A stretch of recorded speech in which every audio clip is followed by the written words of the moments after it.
Why is my screen black?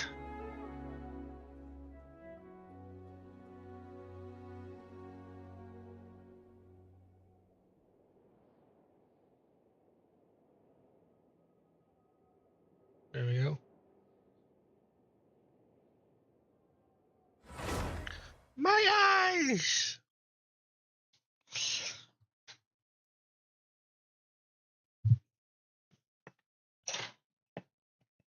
Oh, I have a little bit more information why some of the voice actors have go on strike. It's because they're not getting paid on time, and the fact that they want protection from AI, that they're getting paid for like if they use AI, that they still get like paid for that, that their jobs are not in jeopardy. And like I said, that they're not getting paid. And Paimon's voice actor is on a different studio that actually signed the agreement of the protection rights, and that they do get paid in time. At least that's what I hope. But that's all the additional information that I have at the moment. So that's why some characters are not being voiced in the new content, except for Paimon.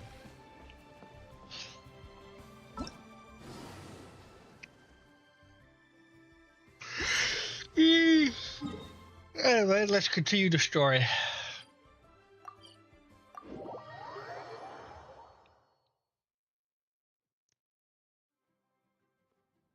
Wang Shu Inn. Wang Shu Inn.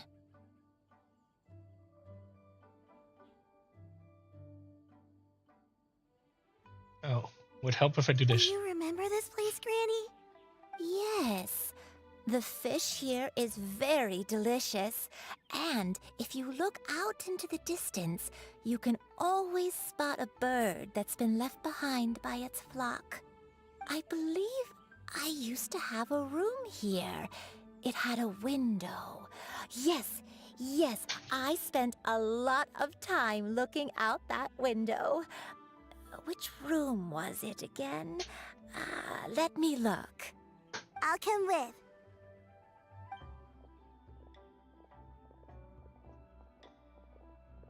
Paimon's still having some trouble understanding what she's talking about, but if she's so familiar with this place, that must mean she lived here, right? Wait, huh?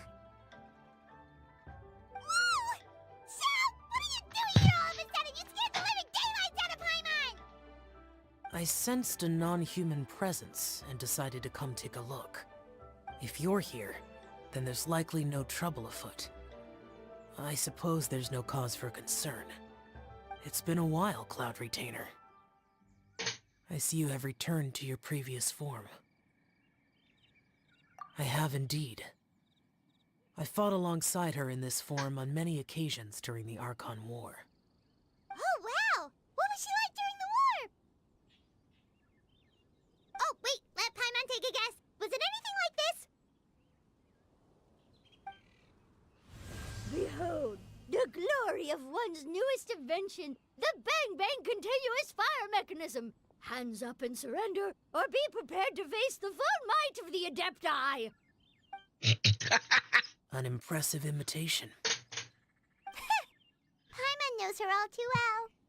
Even so, Cloud Retainer was not always as ostentatious as you describe. You may be unaware, but her talent with Adepti sigils is just as formidable as her skill in mechanics. The Archon War reached its peak after Guizhong's death. The Cloud Retainer who fought beside me in those devastating battles was taciturn and solemn, only speaking when she had to activate her sigils. A Cloud Retainer who barely talks? Paimon can't picture it. But what happened after that? If you were so powerful in your human form, why did you decide to take up your bird form again? Once one had bid farewell to the world of mortals, what use would one still have for such a shape? When dwelling between mountain and forest, away from the struggles and troubles of the mortal world, a mortal form is hardly the most fitting of choices. After the war, Cloud Retainer retired to Mount Outsong, only revealing herself to the occasional visitor, and always in her avian form. Although I do believe there was an occasion some 30-odd years ago when she decided to don her human form. I believe it was for the purpose of... One believes there is little need to relive bygone matters.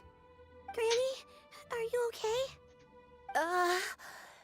Back then, at this place, Perhaps this conversation should end here. I shall take my leave now. Should you encounter any trouble, you need only call my name. However, given that you are traveling with Cloud Retainer, I trust you are in good hands. Everyone! I think Granny is finally beginning to remember her past. Slowly now, calm your mind and recount what has been recalled. A long time ago, I stayed here to recuperate from my illness. Huh. So what Shinjo said was true! You did fall ill! Was that why you went into hiding?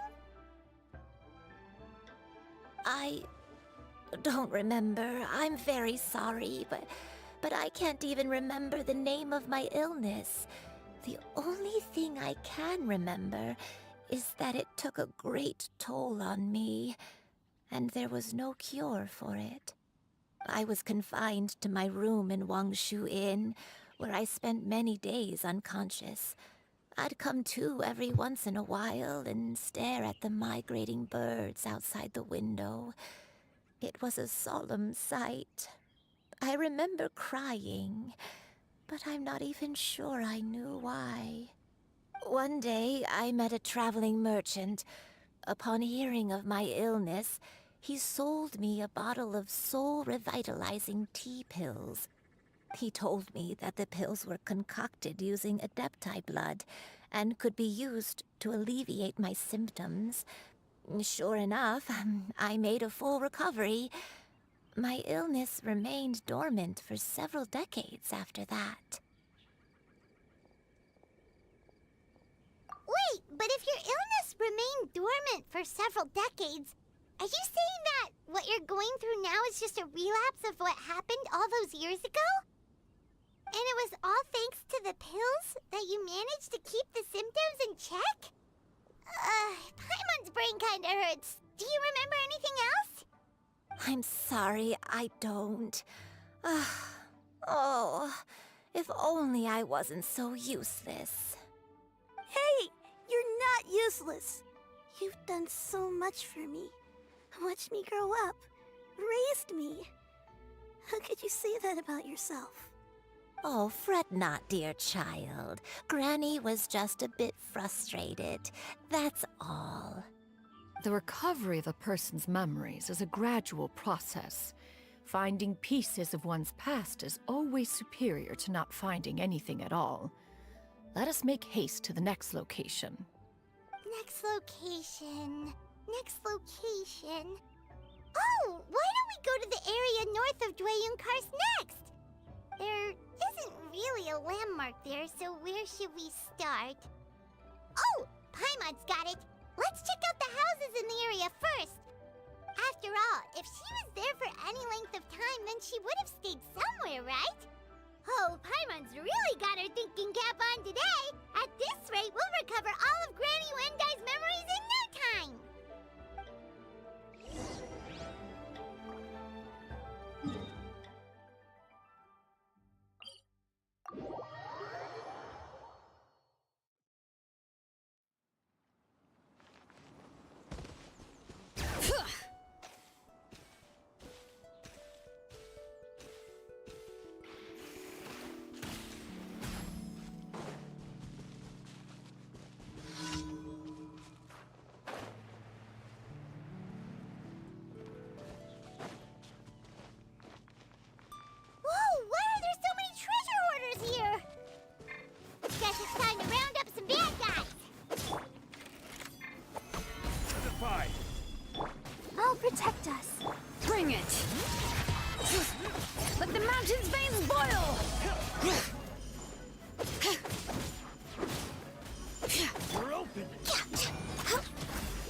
Next on the... For Rex Lapis!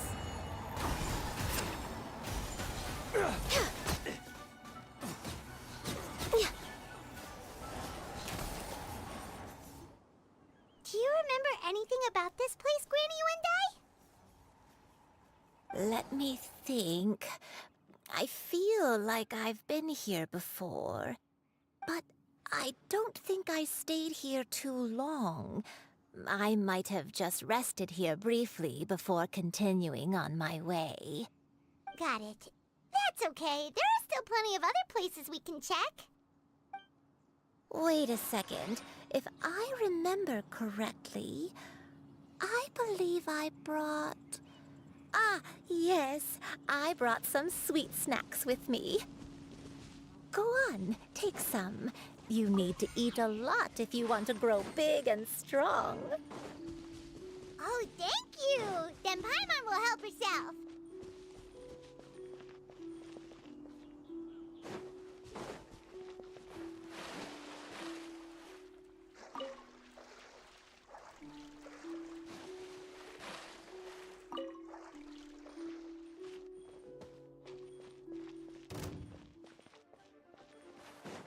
Next on the agenda...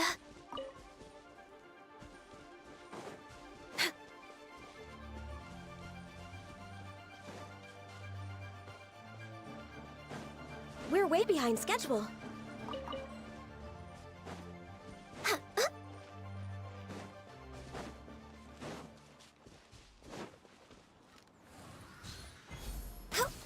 We're way behind schedule.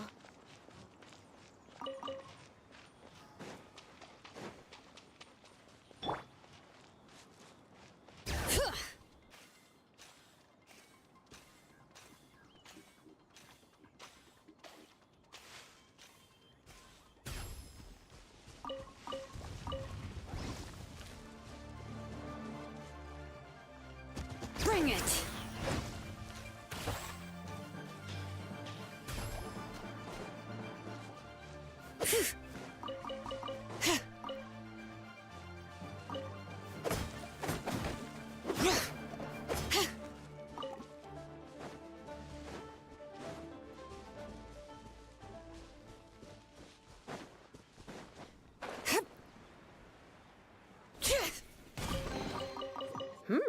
These should be worth something.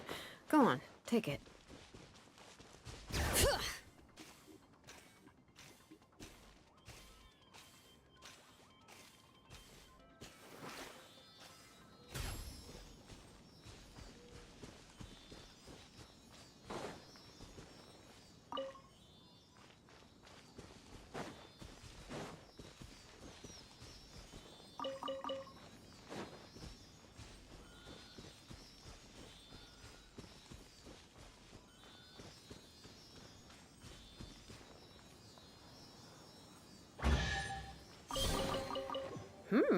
These should be worth something. Go on. Paimon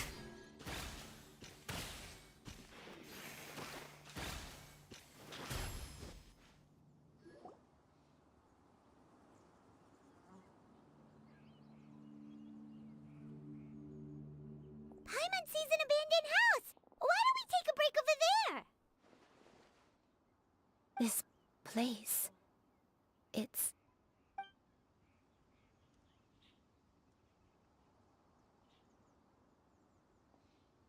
Did you remember something, Granny? I remember. Shuyu, this is where your father was born. It was a moonless night. I had been injured, so your grandpa was supporting me. We fled together with some being in the fog behind us in hot pursuit. I had exhausted my strength when the labor pains came on, so we took refuge in this house. Your grandpa set up a barrier outside, but neither of us knew if it could hold the monsters back. I remember that night. I remember falling to my knees, reciting a prayer over and over. I alone am the source of this sin. Punish me as you wish for forsaking my oath, but spare my innocent child. Sin? don't know. I don't remember. I only remember praying in the darkness with all my strength until the sun finally rose again and the fog cleared out. Eventually, the house was filled with the sound of my baby's first cries. That baby was your father. I remember I clutched him tight to my chest and wept tears of joy. It was the first time I'd ever felt such happiness in my life. My dad? He was my pride and joy, and so are you, Shuyu. You're so much like him, and I love you both so much. But you're always going to be different from me. Why? Just what did I do? I don't care what you might have done, Granny. You'll always be the person I love more than anything. You're too sweet, Shuyu.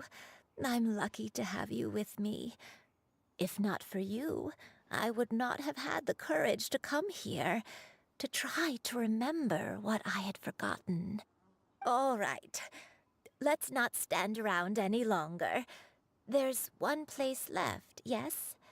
Let's go take a look. If one recalls correctly, the next place should be Qingyun Peak. Yuandai, how fares your health? I may be a bit slow, but I'll do my best to keep up. I'm sorry to keep everyone waiting. Climb on, I shall carry you.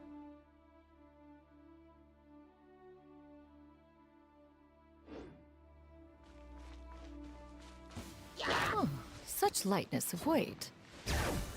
All those who grow old grow frail in the end, do they not? First, you lose your memory, then your health. Eventually, you end up losing everything. My only wish is to depart this world with a lucid mind, to free myself of this torment and the burden it places upon others. Fret not, you have my aid in this endeavor.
We're finally here.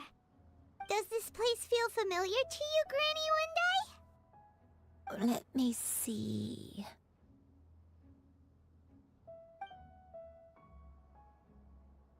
How strange. Have I lived here before? When we were at Wangshu Inn and the abandoned house earlier, though I couldn't remember everything, I still felt a sense of familiarity. I could easily picture myself in those places. But here, I don't have that feeling. Perhaps I did come here in the past, but it just didn't leave a strong impression on me. But did the stories get it wrong then? Yeah, that's true. But they're also the only thing we have to go off of. Paimon was hoping this place would jog Granny Uendai's memory just like the others. I'm sorry to disappoint you too. It's all right. We're not going to give up yet. We'll figure something else out. Just you wait. Thank you. If only I could remember. Huh? that way. What's that mountain? Oh, let Paimon look! Huh? Isn't that Mount Outsong? Looks like we've come full circle. Mount Outsong. Mount Outsong. Granny, are you okay? Don't push yourself, Granny. It's okay if you can't remember. You shouldn't do something that makes you sad. Mount Outsong, What am I really? Mount Outsong holds some familiarity to you? It does, but I can't go back. Are you feeling unwell? My head, it feels all heavy and dizzy. What is wrong with me?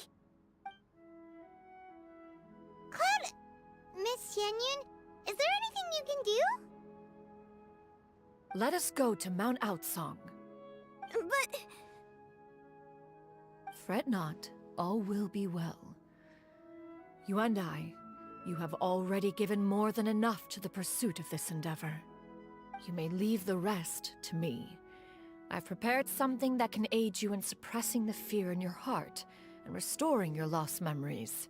It currently resides at Mount Outsong. Wait, really? When did you do that? I never leave anything to chance. All will reveal itself when we arrive.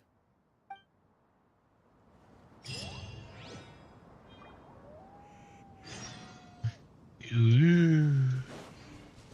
The plot thickens.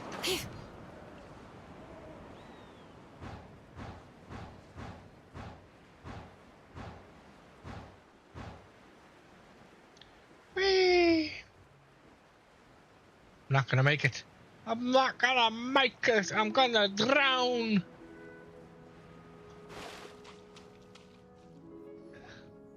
Come on, just tell Paimon already! What's this thing you've prepared? Here, this is it. Huh? But isn't this the mechanism that you were tinkering with when we first got here? Oh, is it another invention of yours? Precisely. A recent one at that. I am most pleased with the result. I call it the Suspensus Somnium mechanism. It periodically releases a soft breeze, which when paired with a gentle adeptal tune, can help the listener subconsciously relax and even enter a semi-hypnotic state. Soothing agitation and anxiety, relieving exhaustion and insomnia, its potential uses are numerous indeed. And of course, it can also aid in the recovery of lost memories. Whoa, what a cool gadget! But if you had it all along, why did you keep it to yourself until just now? We could have come to Mount Outsong right off the bat and saved time on a lot of floating. How preposterous. Had you and I not recalled much of her past through her own efforts, the device would have nothing to draw upon. We Adepti can only help those who first resolve to help themselves. Had she lacked such determination and strength of character, one would have little to offer in way of assistance. Paimon thinks she gets it now. Hey, what's that other thing? As previously mentioned, a gentle adeptal tune is required to take full advantage of the mechanism. One secured such a tune from Streetward Rambler. Only with her melodies can the mechanism reach its peak power. Whoa, Paimon can feel what you mean. Paimon's body feels light as a feather.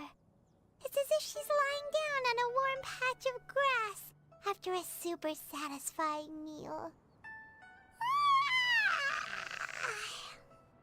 And you and I, is the mechanism helping you to relax? It appears she has already succumbed to the depths of reverie. Come, join one on this side. We shall give her some time to herself.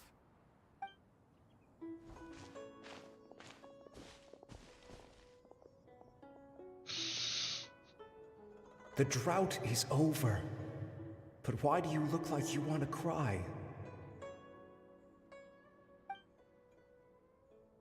potion. It's nearly run its course. I've never regretted meeting you. Not even for a second. Please. Please, no.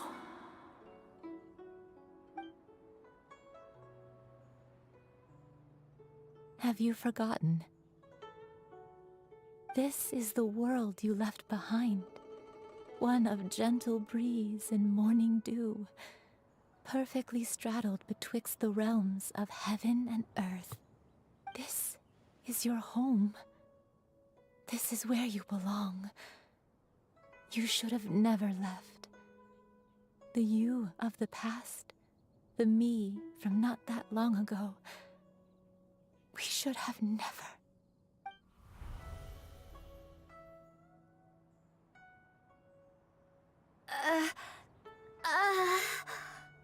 So that is the truth. No wonder this place is so familiar. Granny!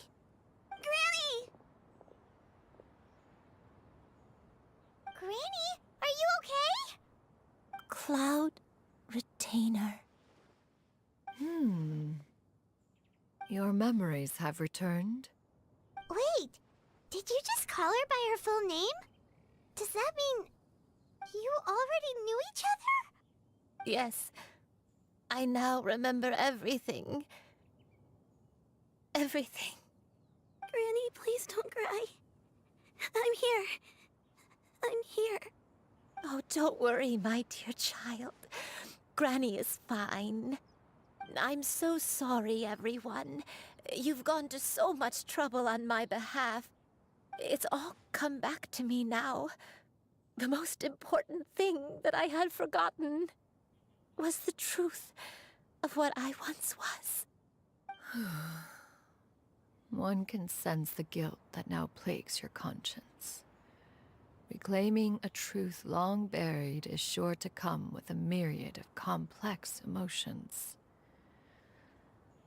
Perhaps one should recount the story on your behalf while you compose yourself. No, it's okay. Now that I've remembered, I must face my memories head on. Shuyu, everyone, I cannot thank you enough for all your help. I'm ready to tell you my story, if you're willing to listen.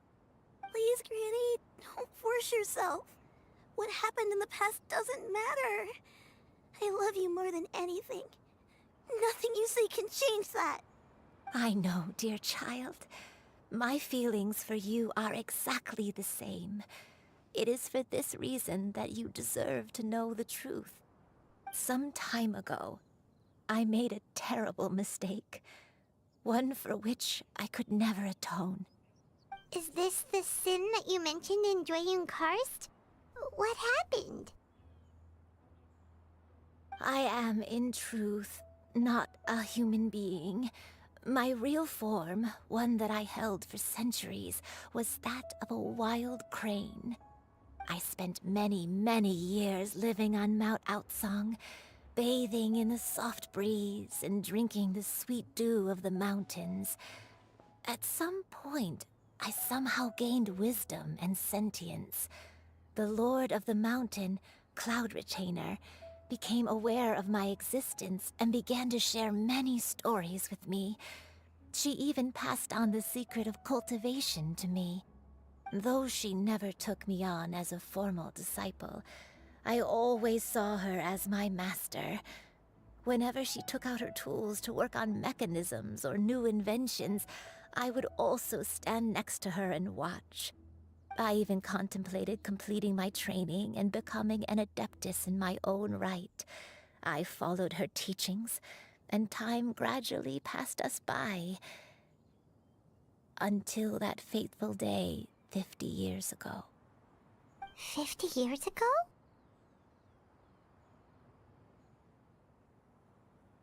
That's right. Master regaled me with many stories of her past deeds. From them, I learned how she had saved people from a similar crisis in the past. She was the one I looked up to the most. More than anything, I dreamt of becoming an adeptus like her. I wanted to travel the land like she had, relieving suffering wherever I went. But I was still far from being a real Adeptus. I possessed no ability to take on human form and fit in with the crowd. Once she learned of my desires, Master prepared a special dose of human mimicry potion for me. She warned me that the potion's effects would only last 10 years, and if I were to fail to return to my original form at the end of that time, I would forever forget my past as a crane and become something neither human, beast, nor Adeptus. Oh no. So that was the source of your dementia all along. Was it because of Grandpa? Indeed, I fell in love. Though he was human, he had spent his entire life training on Mount Tianheng. When we met, it was not only my first foray into the world below, but his as well. Although clumsy and impulsive as he was, you'd think he was the real strange bird among the two of us. But still, just like me, he cared deeply about the world and wanted, more than anything, to cleanse it of all pain and suffering. I could not help but fall for him. But my time continued to tick away. Those 10 years passed by in a flash.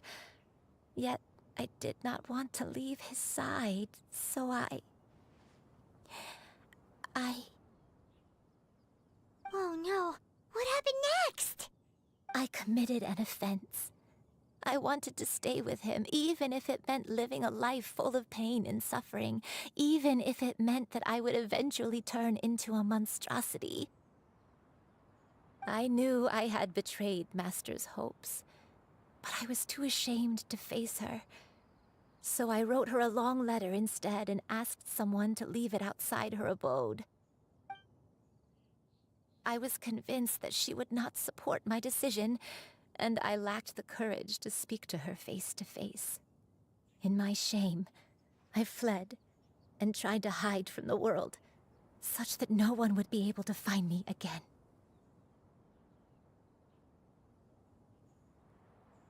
But that was only the beginning of my troubles. I began to suffer from a strange illness. My memories became hazy and confused, and I could no longer keep myself awake. I understood that my pain was caused by my refusal to return to the life I was fated to lead. Along with my memories as a crane, I soon forgot the true cause of my suffering as well. I knew only that I had committed a sin. All I could do was pray for forgiveness, even if I had long forgotten what needed to be forgiven. Looking back, I was beyond lucky to have come across that traveling merchant at Wangshu Inn. It was such a fortunate coincidence that we were there at the same time. If it weren't for those soul-revitalizing tea pills, I probably would have... Granny! What's wrong? Coincidence? Why did I ever think it was a coincidence? Tea pills concocted using the blood of an Adeptus? No, it couldn't be. Master, don't tell me. Back then, that merchant was actually... Human custom would dictate the conferral of gifts to be in order when one's progeny is wedded, would it not? Consider the pills a symbol of one's best wishes. So when I tried to conceal my name and mistakes from the world and hide myself away in perpetuity, the only person I managed to deceive was myself. You knew where I was all along. One still remembers when you were but a fledgling. You possessed a certain fondness for a particular game. You would hide yourself among a group of wild cranes and ask one to pick you out from among the flock. One found you with such ease every time. 'Tis a truth most evident. One always recognizes one's own, no matter what form they may take. Oh, wait! Paimon's confused! Retainer, you found Yuendai again? But how?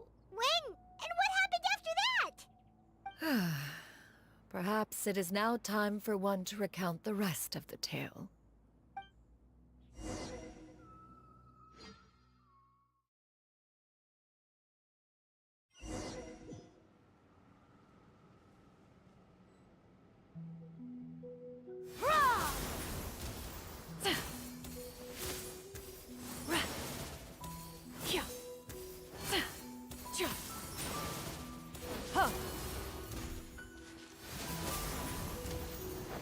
One was furious upon receiving your letter. Seized with anger, one set out to bring you to your senses.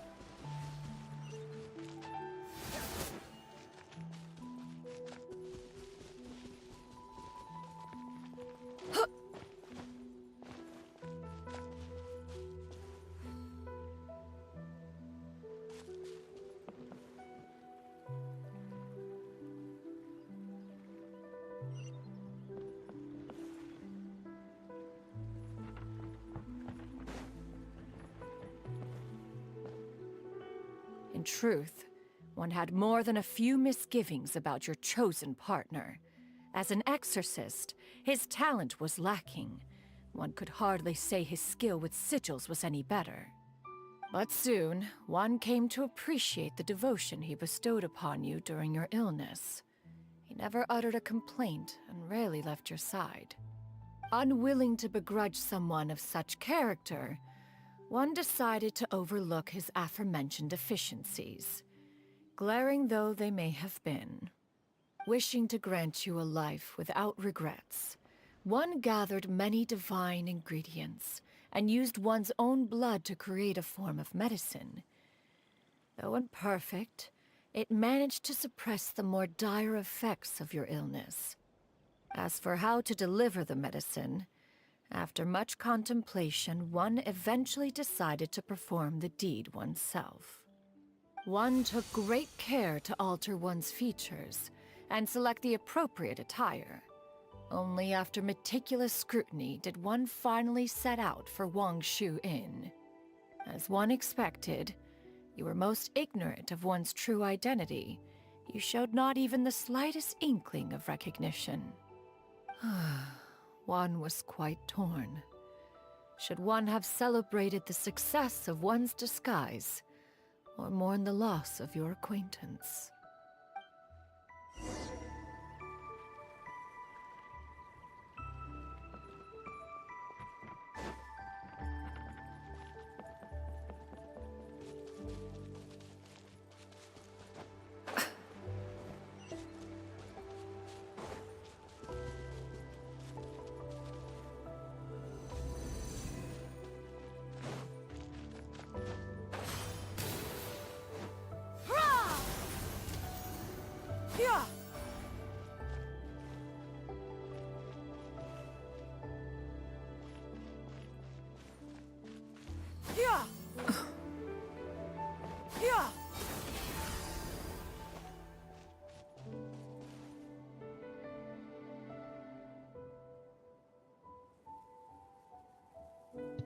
Interesting technique.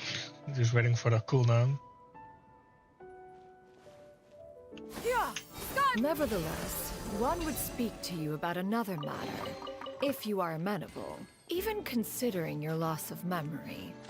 One was simply flabbergasted that you could so easily forget the consequences of consuming medicine infused with Adeptal blood. Its proclivity to attract monsters is hardly that complicated of a concept to remember. To think that you tried to travel while weak from sickness and heavy with child. Had one not intervened to clear the fog, all of you would have been lost during the night.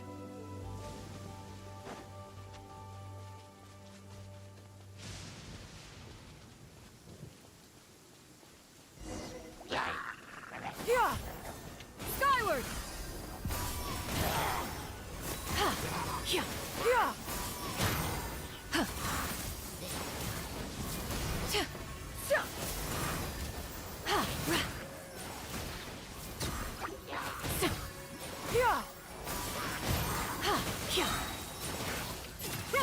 Make for the Adeptus! Oh wow, her techniques are actually quite interesting.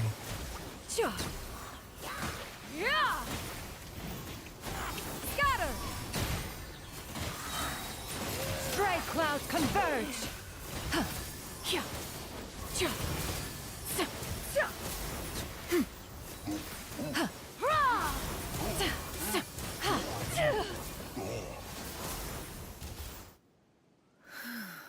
Those monsters would hardly have pursued you with such ferocity without sufficient incentive. They were likely incited by the presence of godly remains. Said godly remains, in turn, were likely drawn to the trace of one scent on your body. One was, after all, an active participant in the Archon War. Some of the gods were likely shattered by contraptions of one's very making. In the end, one was relieved to see you endure through the night. At the break of dawn, one heard an infant's cry pierce through the air, and one saw you carefully cradle the child to your chest. Although certain mortal matters remain foreign to me, one could not help but be moved by your joy. To see you happy, that was more than enough.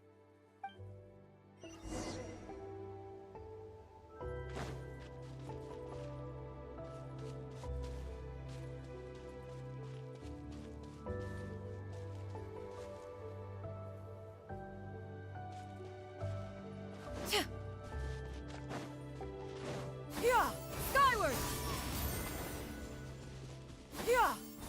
Now you should have a complete understanding of the events. Wait! But if that's true, then the crane who took care of me when I was sick must also be... Ah, one had almost neglected to recount the absurdities of that tale.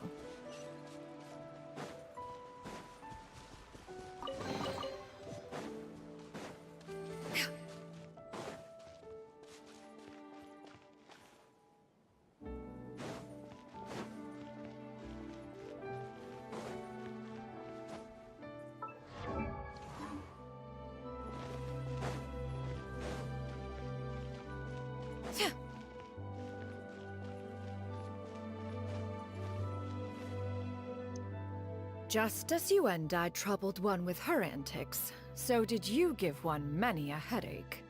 Upon finding you burning with fever, one made plans to bring you back to one's abode for treatment. However, upon seeing one's form, you began to cry, refusing to get on one's back. When one asked you why, apparently you believed that one could not possibly be a true Adeptus, because all illuminated cranes are white from tip to toe. One had no choice but to apply powder to one's body to conceal the variegated nature of one's appearance. You became more than amenable enough when one stood before you devoid of any other coloring. It bears mentioning, however, that as a crane, Yuendai was nearly entirely pure white in color. Though you had never encountered her in that form, you still recognize the essence of her being. Perhaps fate brought you two together in more ways than one.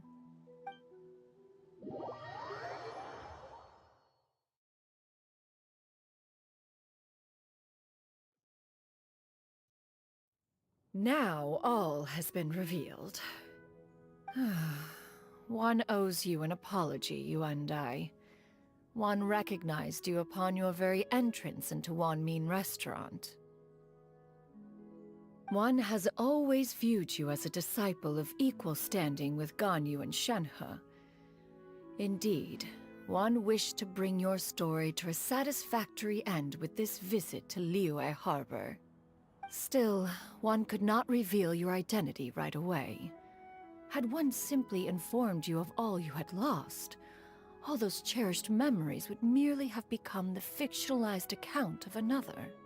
Memories are most meaningful when recalled by those who lived through them. Would you not agree? Even if the process was painful and arduous to experience. Have you any further inquiries?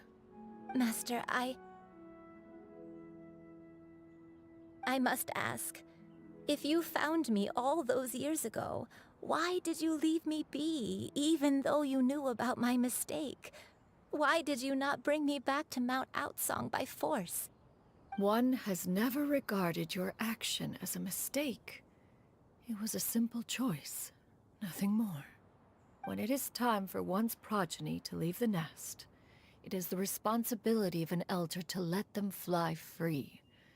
Yet, when your wings grow weary and the night grows dark, just know that you always have a place to which to return. 'Tis a refuge referred to by many a name in mortal writing. Home, nest, haven. Whatever its denomination may be, its essence remains quite unchanged. One speaks, of course, of a place not unlike one's own abode. One's disciples are free to come and go as they wish, yet the door remains forever open to those who wish to return. One rather hopes you count yourself among them. Thank you. Thank you so much. You and I. One expects you too have sensed the rapid deterioration of your condition as of late. Have you not? 40 years ago, you chose a path without a future. Though one used one's own blood to provide you with a few decades of extra time, it merely delayed the inevitable. One may have extended the path, yet one was unable to alter its final destination. Even the power of an Adeptus has its limits. Had your condition continued to deteriorate, you would have forgotten your life as a human entirely. In the end, you would have turned into a creature lacking in the ability to even comprehend its own monstrousness. Fortunately, you were able to avoid that scenario by reclaiming your memories. Though one sped the process along by providing some guidance, the result is entirely a reflection of your own effort. So, what's gonna happen to Granny? One will help her reclaim her original form as a wild crane. If it be fated, she may recover her sentience one day. She's gotta go back to being a regular crane, huh?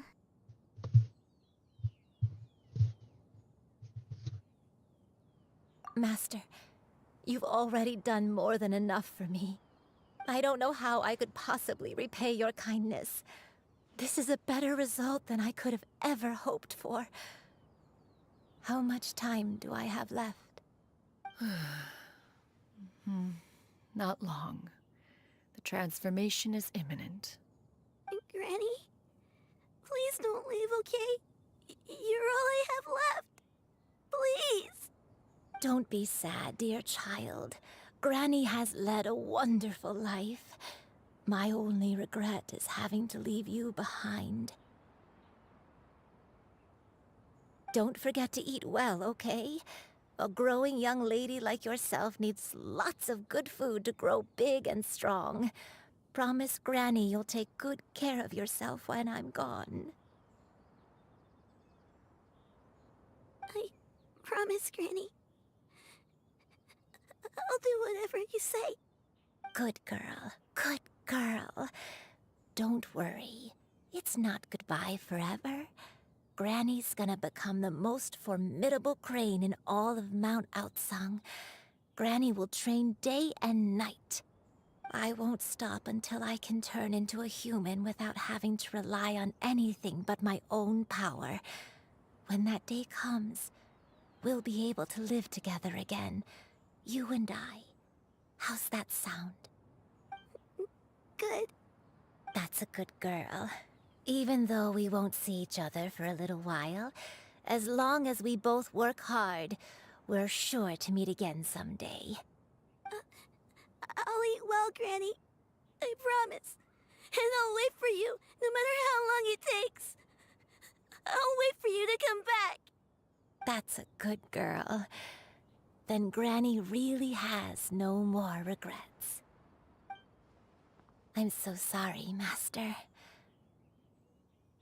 Thank you for everything.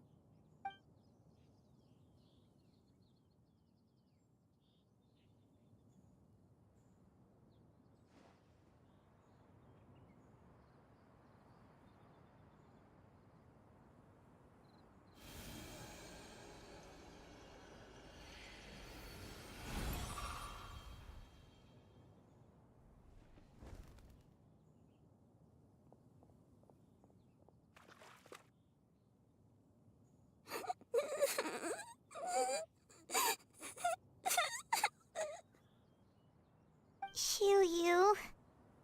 Let her be. At her age, crying is a natural, if not fitting, response to such an event.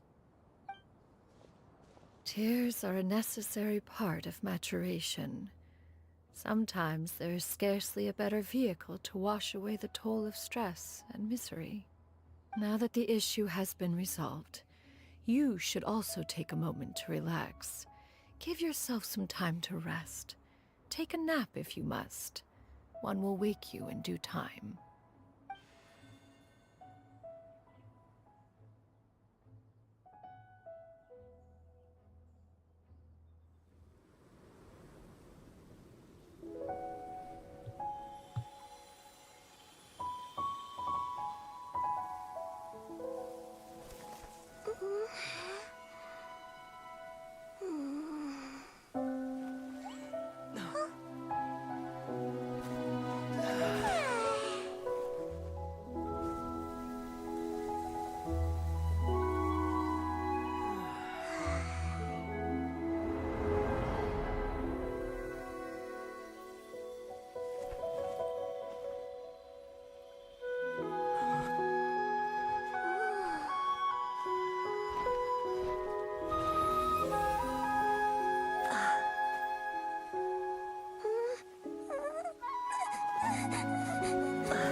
I always believed we would see each other again, that our days of separation would finally end, and all my troubles would be behind me.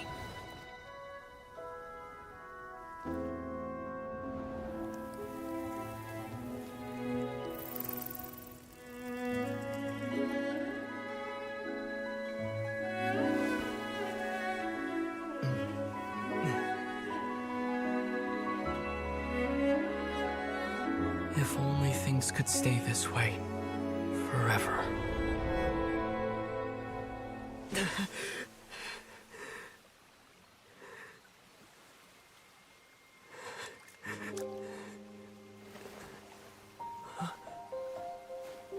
A nightmare?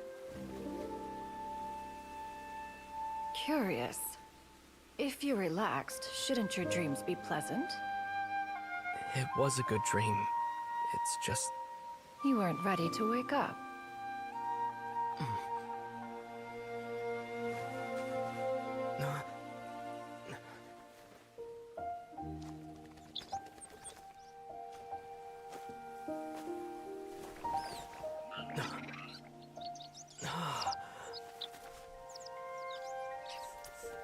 Eloquent as one may be, words of comfort are not one's strong suit. You are doing all you can. One can see your strength of will, your fearlessness in the face of danger. And so, whatever your dream may be, one believes that you shall achieve it. Of course, whenever the perils you face overwhelm you, or you become weary, one is always here for you. After all, as an elder, it is only right to look out for the young ones.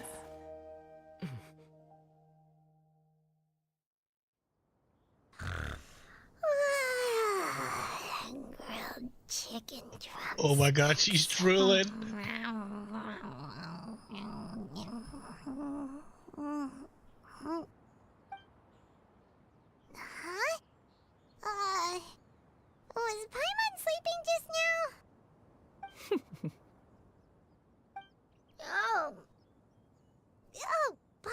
to talking to you. Paimon had a dream about eating grilled chicken drumsticks, that's all. Madam Adeptus? Oh, Shuyu, you're awake. How do you feel? I feel a little better. Thanks. I know I'll see Granny again someday, so I don't feel so sad anymore. Madam Adeptus? Could I, ask you something? Would you take me in as a disciple? Oh, and have you reasons for this sudden interest? I know Granny thought what she did back then was wrong. She felt really bad about it. But without that mistake, I would have never been born. Even though Granny lost her memories, she never forgot to show me how much she loved me. So, I thought maybe one day, I could become a cool Adeptus like you, and help a whole bunch of people, just like Granny wanted to do. Upon some reflection, one supposes you are no mere mortal. The fact that Yuendai's blood flows through your veins is proof enough of that. If this is what you desire, one shall make it so. Thank you so much, Madam Adeptus. No, I mean... Master. Shuyu, are you sure about this? Paimon's gonna let you in on a little secret. We've seen Cloud Retainer's 2 other disciples, and they pretty much eat nothing but bitter herbs like genshin and violet grass.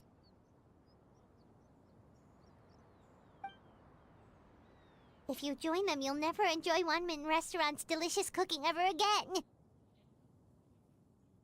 How utterly preposterous. One has never enforced such a rule.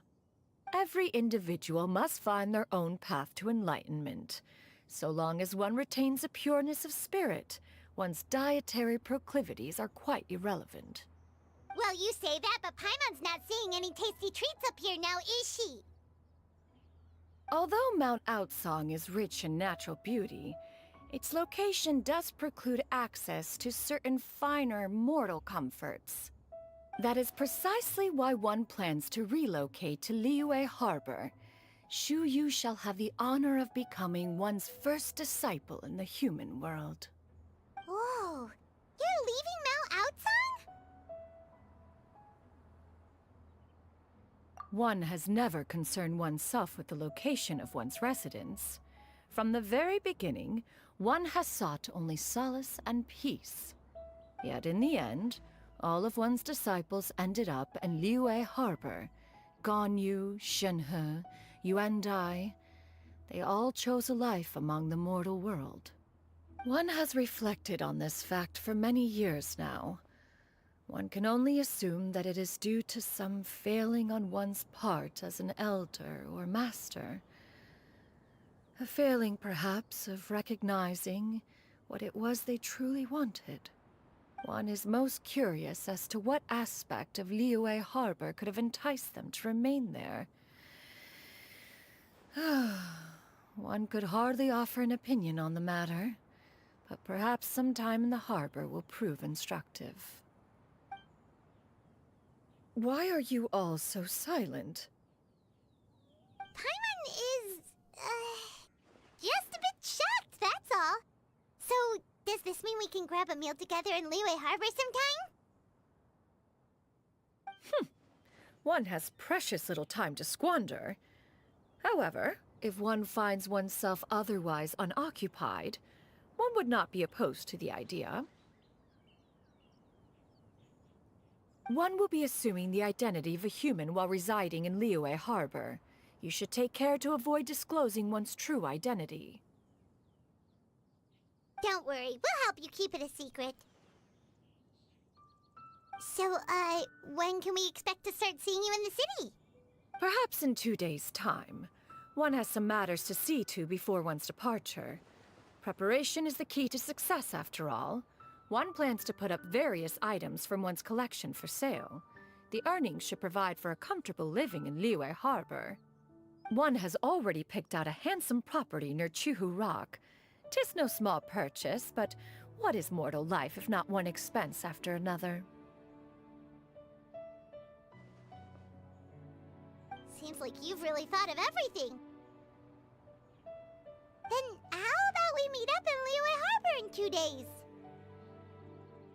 A sensible plan. See you then. Oh, also, why don't you take this suspense insomnia mechanism as a souvenir? Anytime you should feel ill at ease in the future, you may try quieting your mind and sitting in meditation as you listen to its melodies. It might help you find a new perspective. Awesome! Thanks, Cloud Retainer! Hey, didn't we promise Shincho that we'd tell him what we found out? Should we make a trip to the Feiyun Commerce Guild? It's totally up to you. So, about your move to Liyue Harbor, you gonna tell the other Adepti about it?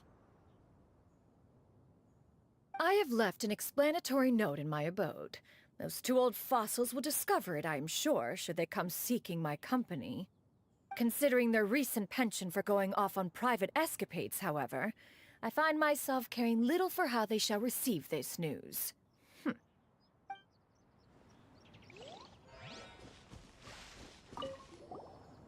the way, Shuyu, we have a friend who helped us learn a lot of information about your granny. Is it okay if we tell him the full story? Sure, I don't think Granny would mind. As long as you don't tell a whole bunch of people.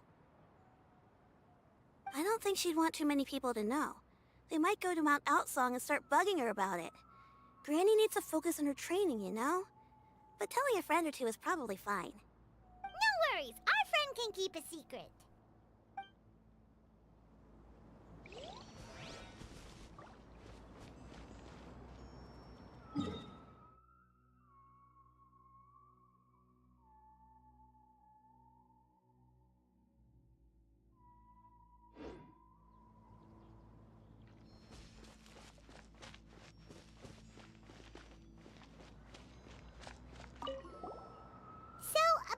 I have left an explanatory considering their recent... I wanted to sit down.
Your concerns are excessive and unfounded. This is but a simple collection of ordinary valuables. Such intense scrutiny is hardly necessary. To be quite honest, your insistence on that fact is my primary cause for concern. In what way are any of these ordinary? Every single item here could be worth more than everything I own combined.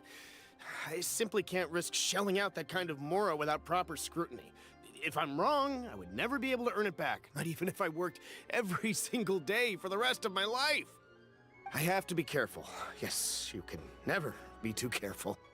We're here, Cloud. Miss Shenyan, what are you guys arguing about? Ah, perfect timing. This ignoramus is questioning the authenticity of my wares. I'll have you know, these items have remained untouched in my personal collection for several hundred years. To question their legitimacy is pure folly. Several hundred years? Indeed. They're family heirlooms, you see, passed down over many generations, as families are wont to do. Yep, they've definitely been around a while. We can Hear that? Had I not found myself in need of Mora, I would scarcely have had the heart to part with them. Indeed, you should consider it an honor to even have the opportunity to behold them with your own eyes. Doubt their authenticity any further, and I may just decide to take them to another buyer. Whoa, whoa, whoa, whoa! Please don't go! I apologize for any insult, miss.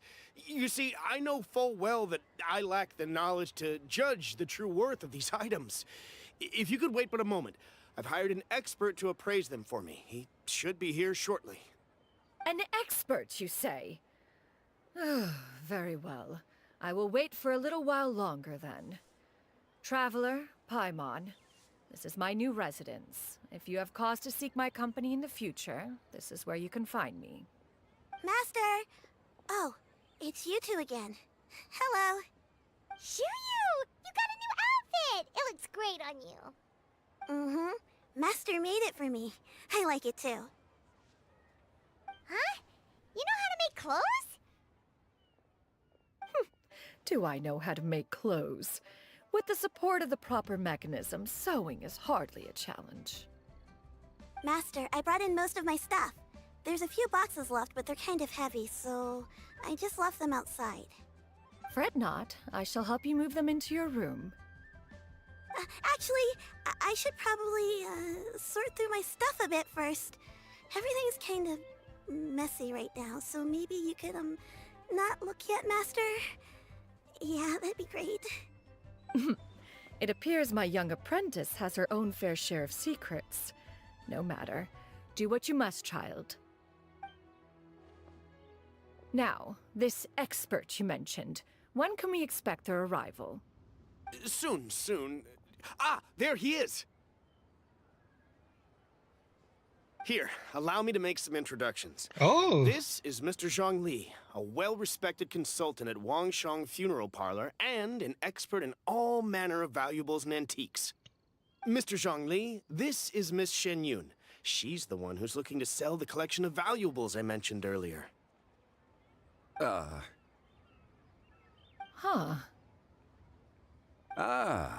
If it isn't Miss Shenyun. It has been quite some time since our last meeting. What a serendipitous reunion. Indeed, most serendipitous. Have you been faring well as of late, Mr. Zhongli? Quite well, thank you. I was fortunate enough over the past few days to enjoy both a stroll in the mountains and a fresh brew of tea from the most recent harvest. The experiences left me with such insight and peace. Huh. So you two are already acquainted? Indeed. How fortunate we are that fate has brought us together again. If you are otherwise unaware, allow me to inform you that Miss Shenyun is a well-regarded collector and appraiser. She is well-versed in all fields, and oft-celebrated for her impeccable taste.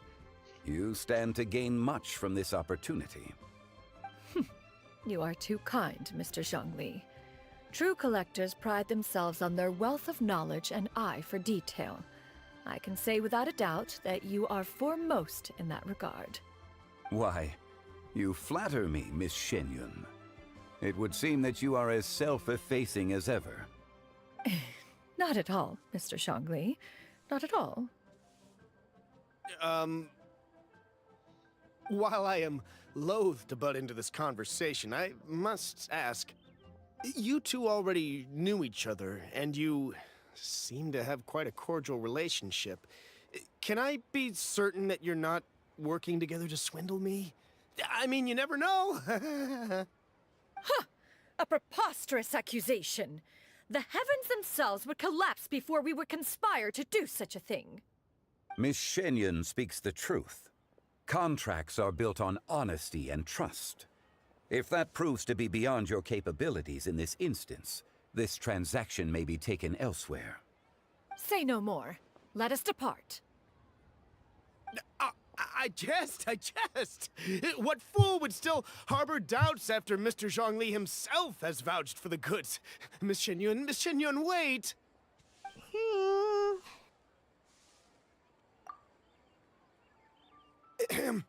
I deeply apologize for doubting you, So, Mr. Zhongli, could you please give me a final verdict on the value of these items?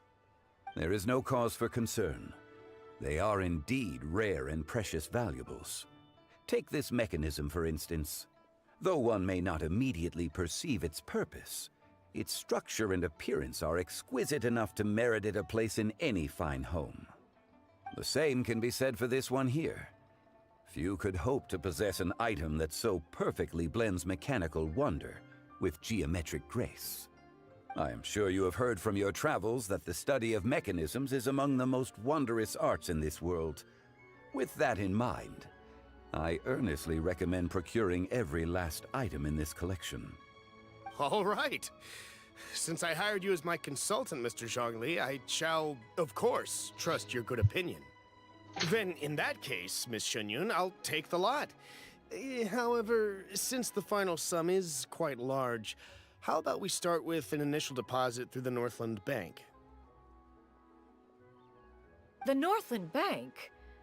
Huh. Oh, you refer to the fiduciary house. Oh, very well. I fear people only use the term bank nowadays. In that case, I'll be off for now. I'll return to collect the goods once you've received the funds.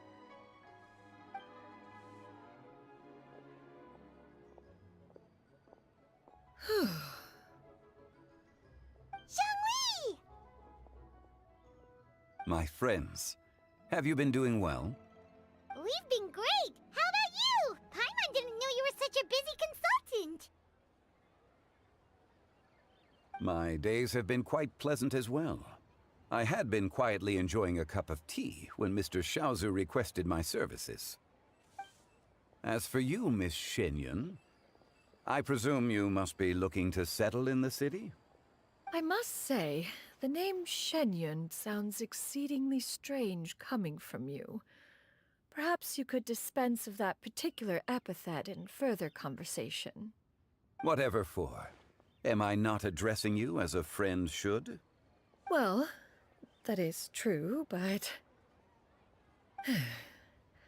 Alas, refer to me however you will. After all, a name exists such that others may address you with it. One is hardly ignorant of that fact. It would seem that you have gained many valuable insights over the years, Cloud Retainer. One has indeed. One's previous stays were all brief. Now that one has made up one's mind to move and settle, one has gained a much better appreciation of the hubbub and commotion of the city, as well as the people's hard work and ardor. This city is much changed from how it was more than 1,000 years ago. Not unlike the ocean tides, so too shall the movement of people ebb and flow. From turmoil to peace, enlightenment to aspiration. Human society possesses limitless potential.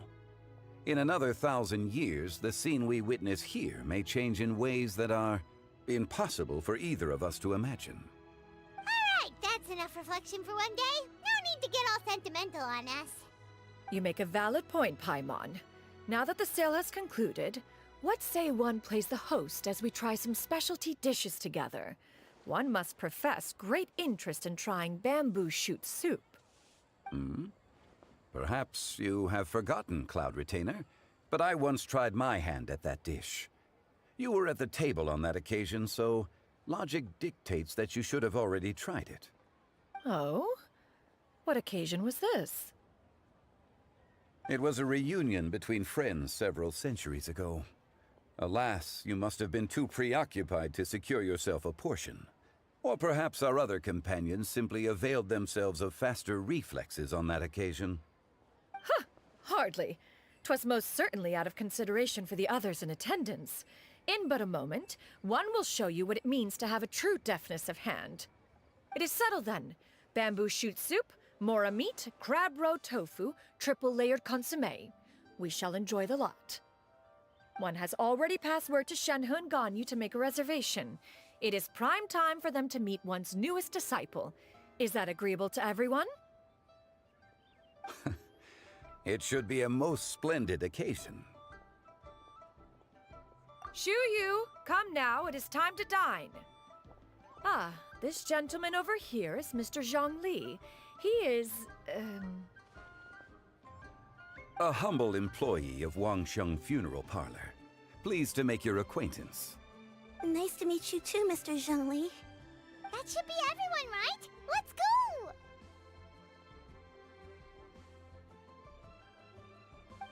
Sounds good. Actually, Master, have you ever tried Adeptus' temptation? I heard it's impossible to stop eating after even just one bite. You know, 'cause it's super tempting and stuff. Is that true? That sounds rather implausible. Although with the right preparation, certain dishes can be too delicious to resist. Huh? Why are you all walking so fast?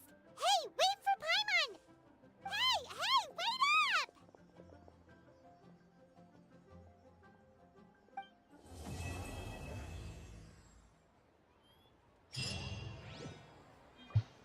No food?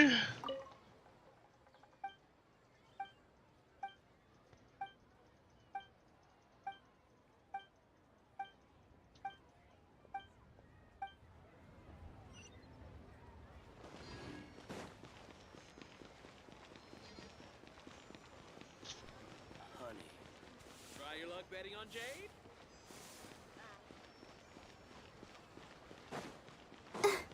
Go, Barbara, go!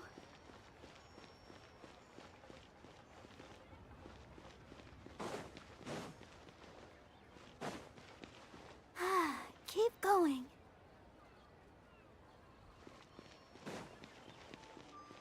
Try something new at the Wanting restaurant.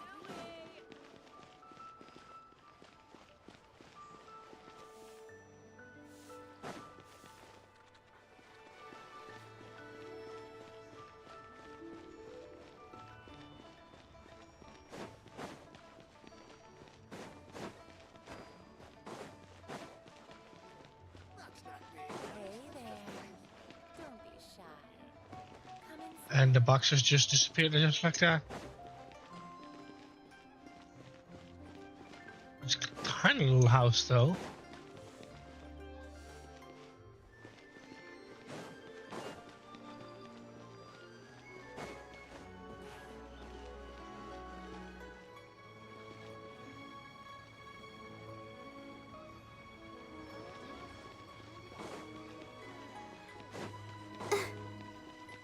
Oh well.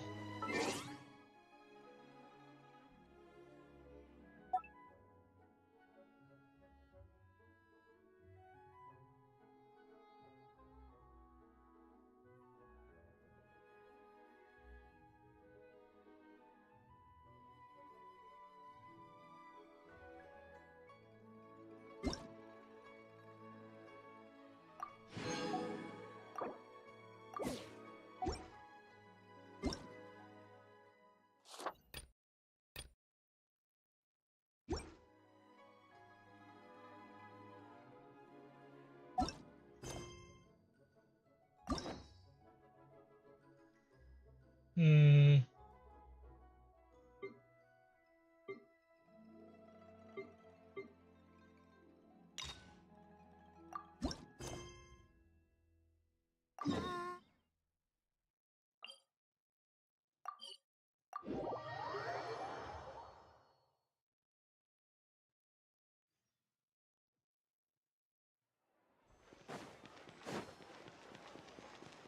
Huh? Do you also see Navia and Clorand over there? They look like they might have run into some kind of trouble. Let's go check out what's going on.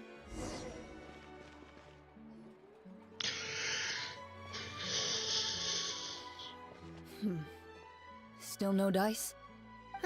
Not at all. And I've asked pretty much everyone in the court of Fontaine already. Lynette's ears drooped as soon as she heard that we'd have to be out and about for days on end. And Fremine, he hid himself under his helmet as soon as he realized there'd be people around that he didn't know. What about Chiori and Charlotte? I feel like both of them would be more than up to it. I've asked them already, but they're both pretty busy right now.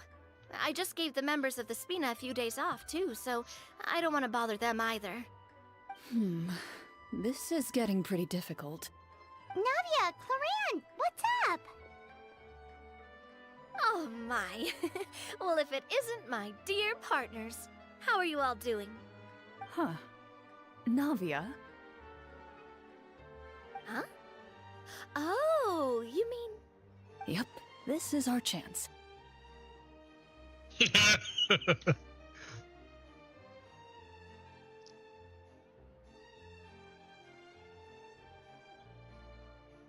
need our help with something? Oh, precisely. My dear partners, we've got a huge problem right now that only you can solve. Whoa, for real? Absolutely. We've already exhausted all our other options.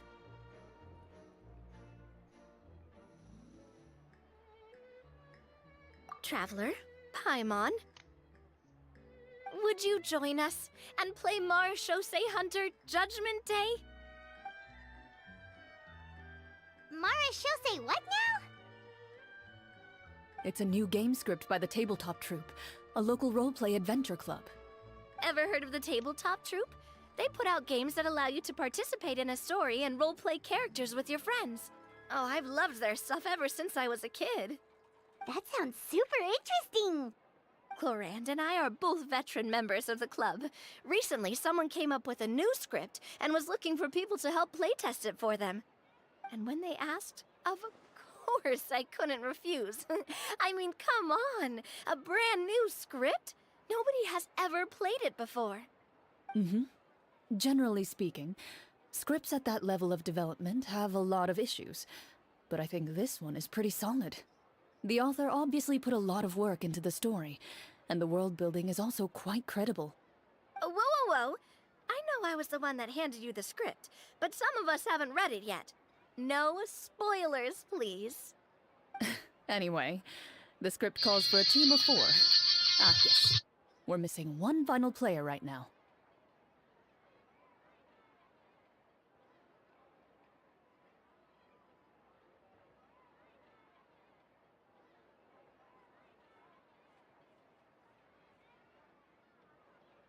So, you're saying you'll help us out?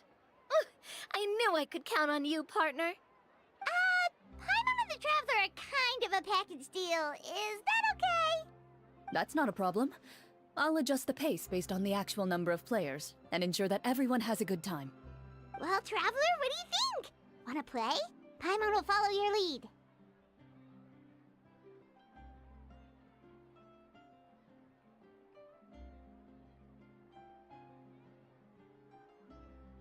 Well, that solves our problem. You have our thanks. Woohoo! I'll go grab the script manager from the club right away. The script manager? Didn't you just say that you gave Clorand the script? The club introduced a completely new kind of gameplay for the script. In this iteration, the Game Master's version of the script is incomplete.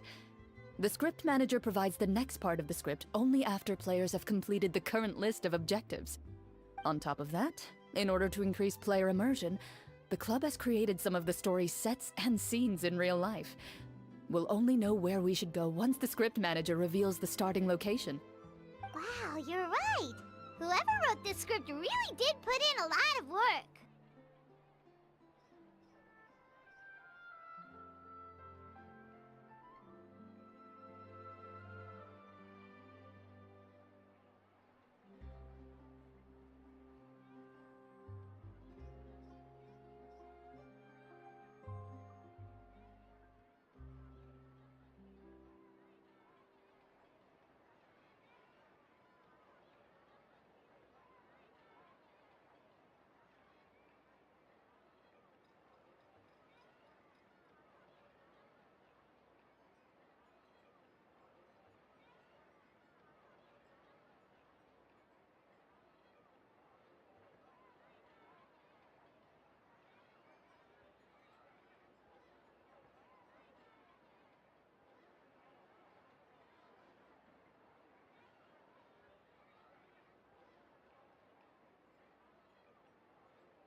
sorry, I got a phone call from my mom being stubborn. And yeah, she did some stuff that I don't quite agree with, and I didn't want to miss too much of the story. So my apologies for that. And it's got a real healthy amount of suspense, right? I mean, even the GM doesn't know how the story will end. I look forward to experiencing it with you all. Why don't you go meet up with the others first? They should all be waiting at Chioria Boutique. I'll come over with the script manager as soon as I find them. Sounds good. Remember to always watch where you're going, and don't rush. You say that like I'm 6 years old or something. Let me think. What kind of character should I play this time? I just hope you'll pick up some useful skills this time. Oh, and stop trying to persuade every animal you come across.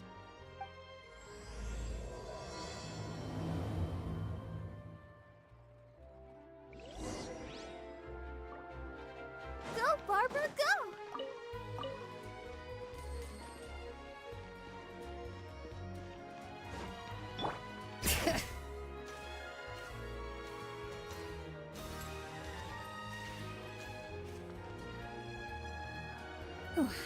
Sorry to keep you waiting. You're back! Huh? And you've got the Traveler and Paimon with you, too! What a pleasant surprise. I assume you'll be joining us for the game then? Linny, Farina! Paimon didn't know you were playing too! Are you also members of the tabletop troupe? I'm more of a casual member, if anything. I haven't taken part in many formal club activities. Lynette, Fremine, and I play something similar at the Hotel Bouffe Tété sometimes, but I'm usually the GM. Still, I'm sure it'll be fun being a player for the first time. I'm looking forward to it. Well, I'm not a member of the club at all. Claran simply woke me up first thing this morning, said there was a good script worth experiencing, and asked if I wanted in. If you're interested, I can give you a referral. That should give you a 40% discount on membership fees. I think I'll wait to see how this experience plays out first, especially when it comes to the quality of the script. If it's sufficiently fun, then I'll join. Do you participate in a lot of tabletop troupe activities, Clarinde? You could say that. She's actually one of the few senior game masters of the troupe. Right. I knew about that even when she was still my subordinate. It's nothing. Really, just a small hobby of mine. Wow. Paimon's so used to seeing you be all upstanding and intimidating as the champion duelist. It's kind of hard to imagine you role-playing with a bunch of friends. Surely you jest. I would never intentionally make things difficult for my players. I maintain a clear boundary between my professional and personal lives. The me you see at court represents the law and order of Fontaine. I put all personal feelings to the side and grant a fair duel to all who seek to defend their honor. But in my personal life, I'm just an ordinary person. Someone who feels anger and sadness, just like everyone else. Well, you say that, but for all the time I've known you, I don't think I've ever seen you cry. I've seen you get angry, sure, but now I'm wondering whether you were actually mad or if it just looked that way from the outside. I was probably in work mode during those times. Is that so? Well, in any case, I just feel like even in your personal life, you don't get emotional very often. So you want to see me cry? That might be a little difficult.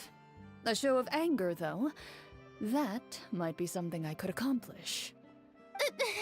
No, that's not what I meant.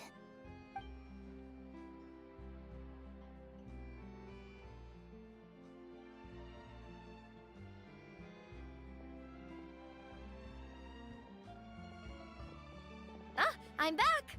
Here, allow me to introduce you to the script manager, Mr. Florian. Pleasure to meet you all. Hello! Wait, are you a champion duelist too, Mr. Florian? Oh, no. This is just the costume provided by the club. I occasionally play a few of the roles in my scripts. That sounds like a lot of work. It's nothing. It's the least we can do to give the players a more immersive experience. Anyway, allow me to give you a brief introduction of the script. This script was adapted from the real history of the Marashose hunters. You all will play the role of hunters from a bygone era and resolve a series of events unfolding in the capital. Paimon's not super familiar with the history of the Marashose hunters. Is that a problem? Oh, no problem at all. I can give you a brief rundown.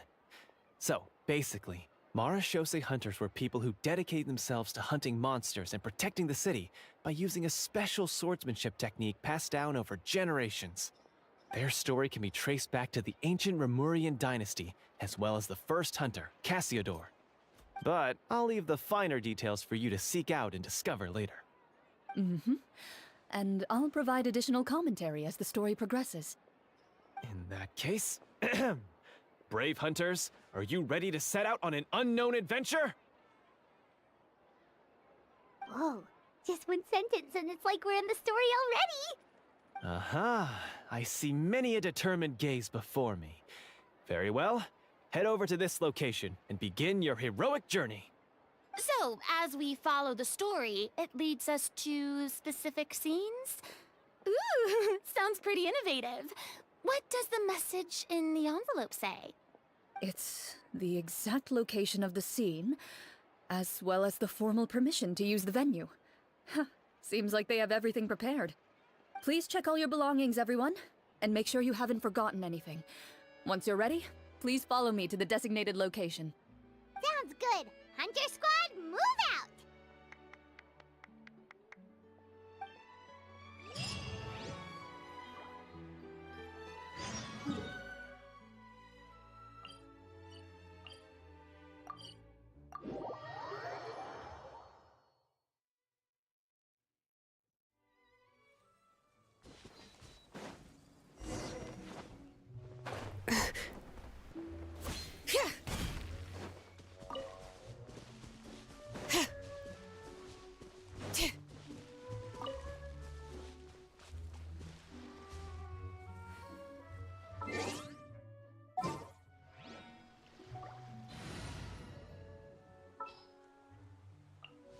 Ta-da!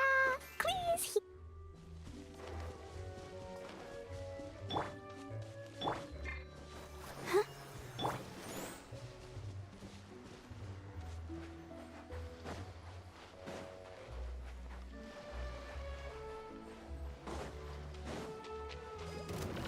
Stabilize! Boing, boing, boom! Ta-ta-ta, blazing delight!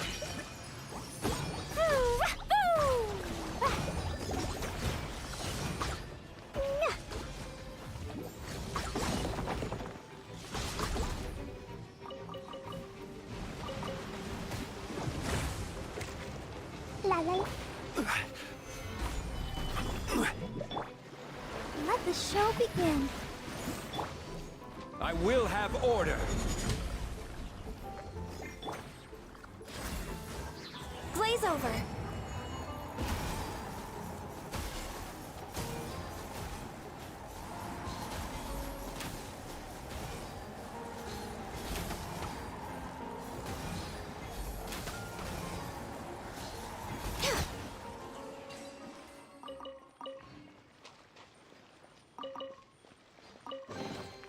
Beautiful treasures are a cause for great happiness.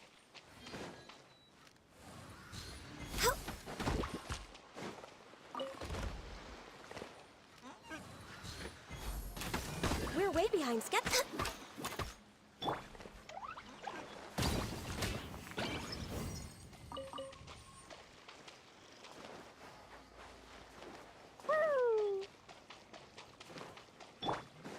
Let's dance. Gather!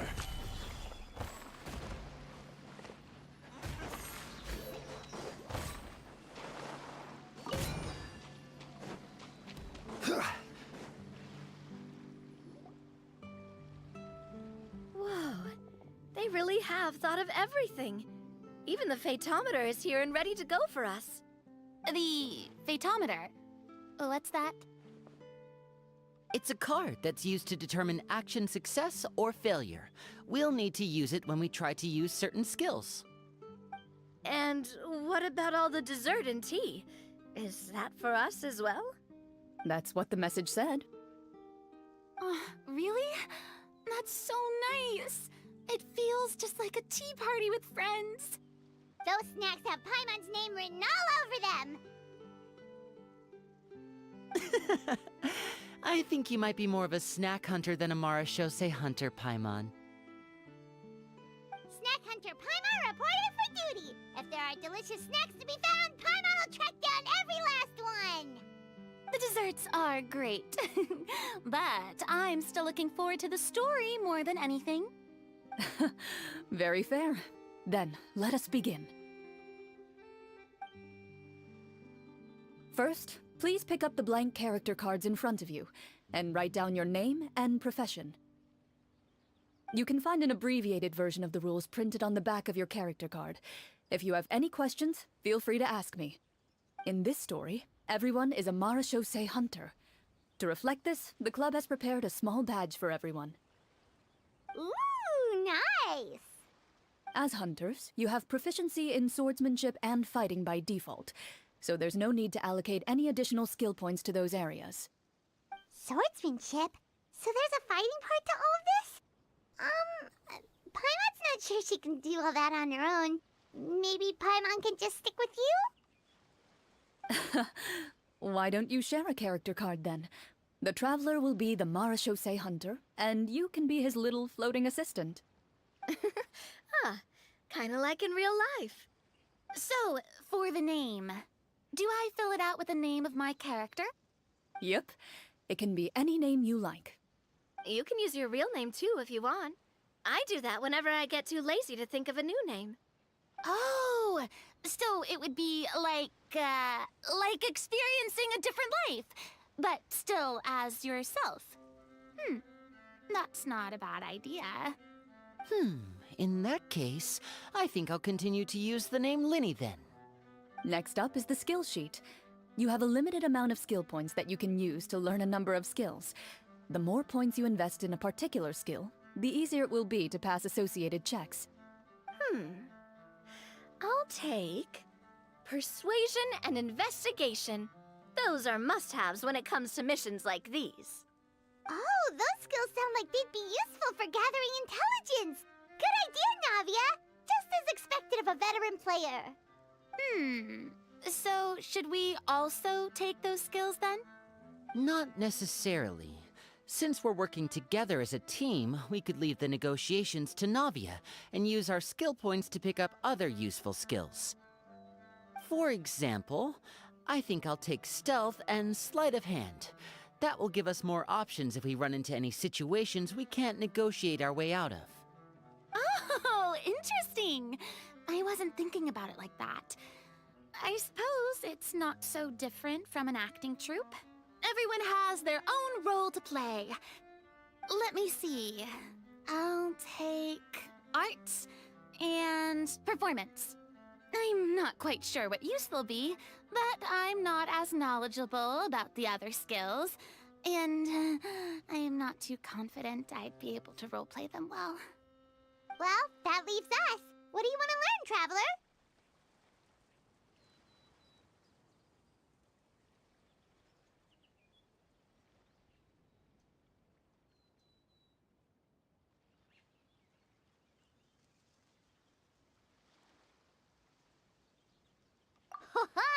Gotta say, this suits you really well. Nothing boosts morale like good food.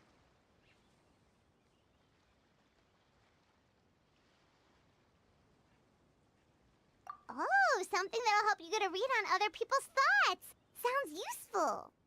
So what do you think? Are you sure you want to learn these two skills? Let's see. Oh, looks like you each have enough points to choose one final skill. You've all picked such classic skills. It's fine to go a little bit out of the box, you know. Why do I get the feeling she's getting ready to cause trouble? For example, this one here. Summon. Doesn't it sound super mysterious and cool? Oh, I saw that one just now as well. The description says, this skill can be used under certain circumstances to summon characters or creatures that fit the script's world-building rules. The script's world-building rules, huh? But how are we supposed to know what a Marashose hunter can summon? Oh, that's not for us to worry about, my friend. Just learn the skills that interest you, and the GM will take care of the rest. Alright, you've convinced Paimon. Let's learn summon then. Paimon can't wait to see what kind of thing shows up. Well, now that everyone's more or less finished creating their characters, we can begin. Since 2 of our players are doing this for the first time, though, let me ask. Would you like to play on easy mode or authentic mode? What's the difference between the two? Well, in role-playing games, the story sometimes changes based on the decisions of the players and the results of the Fatometer. For example, if you fail a check, that means you cannot use the target skill in that scenario. A critical failure may even result in further negative consequences. If you choose to play in authentic mode, every time you elect to use a skill, you'll need to use the Fatometer to see whether you succeed or fail, and face any consequences that may follow. If you choose easy mode instead, every check will be successful by default, and you won't have to worry about luck playing a factor.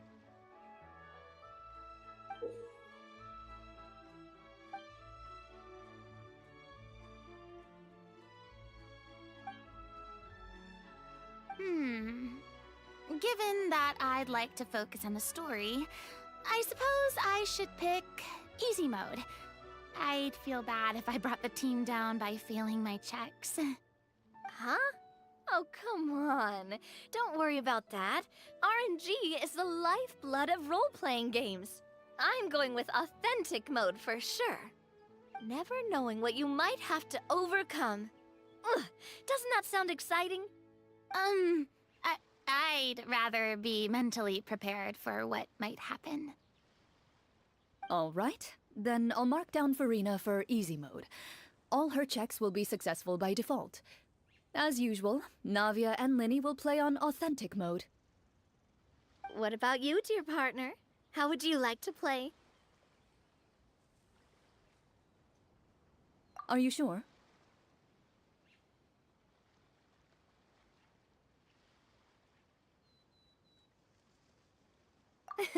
Trust me, you'll see the beauty of RNG. Honestly, I don't think Clorand would make things too difficult for us no matter what the Fatometer says. Isn't that right, Clorand? No promises. That wasn't super reassuring. Well, anyway, enough talk. Let's get started. I want to experience at least a good chunk of the story today. Speaking of the story, why is the beginning scene on a beach? Well, that's because... a long time ago, back when human civilization was still in its infancy, powerful demons and evil sorcerers ruled over the land. They created a host of monsters and sent them to slaughter all humans in existence. Soon, a group of human rebels banded together. With their swords raised, they swore to brave the darkness, and in doing so, subdue each and every monster that sought their destruction. They became known as the Marashose Hunters.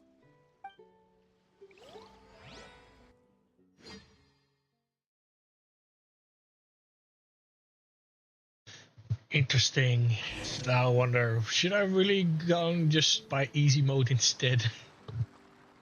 Sometime later, as a member of the Marashose Hunters, you receive a commission.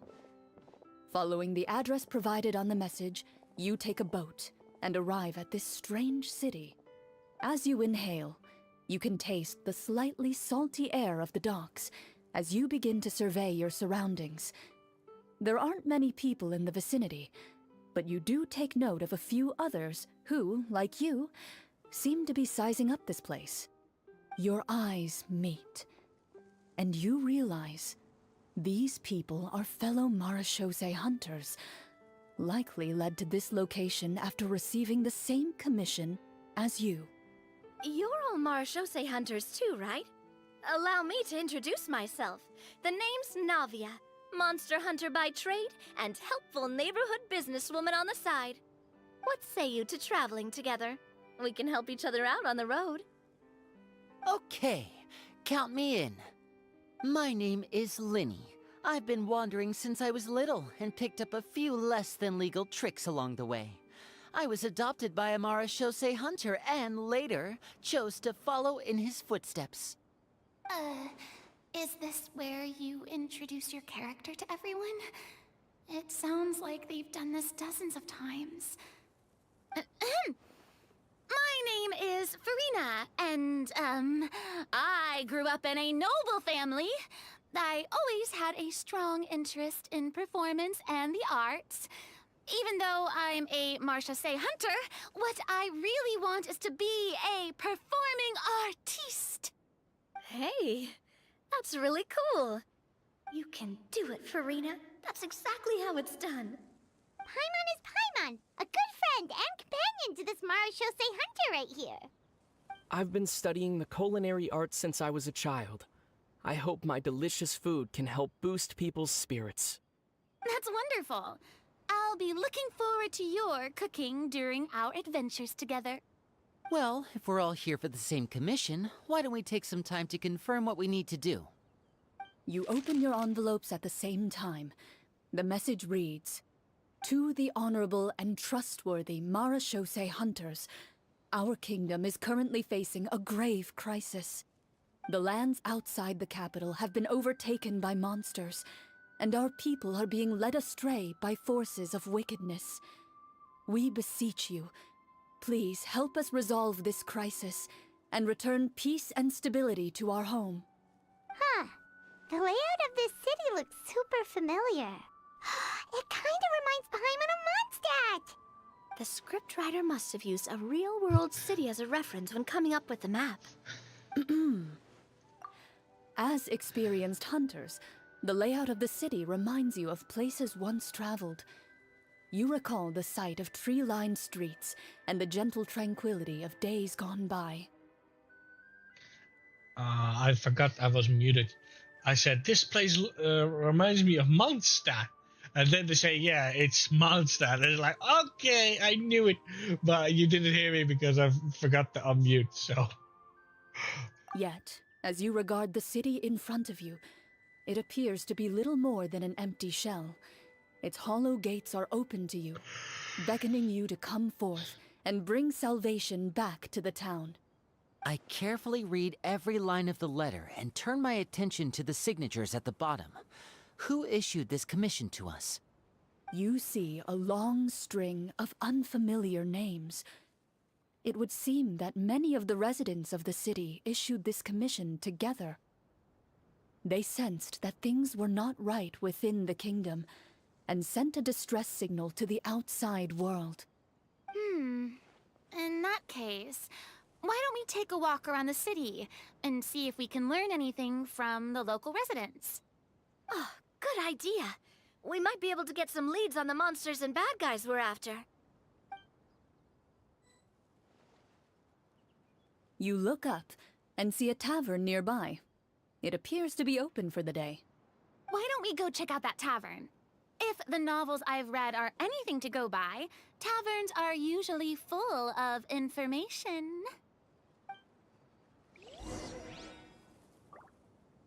It is definitely Mondstadt. Is it? Oh, I can't even open the map. As you approach the tavern, you find a plainly dressed woman standing nearby. She appears to be rather troubled about something.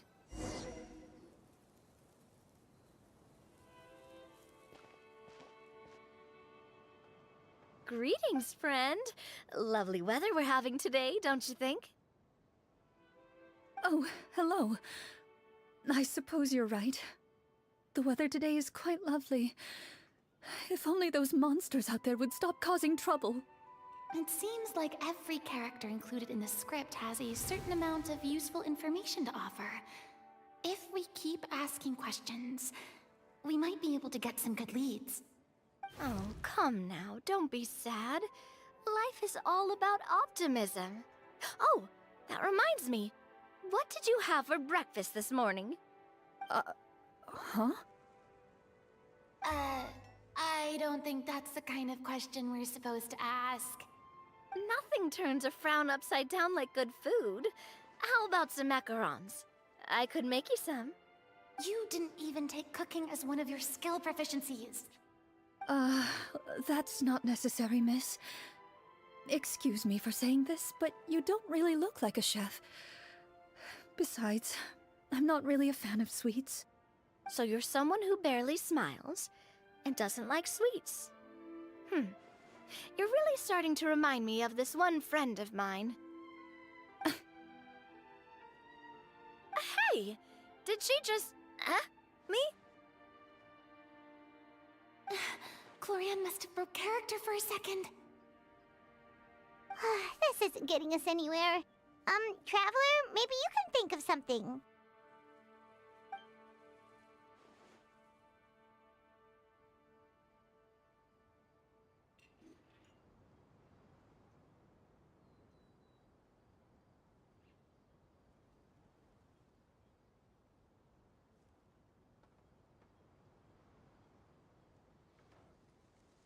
The results of insight checks aren't disclosed to the players, so I'll be the one consulting the fatometer.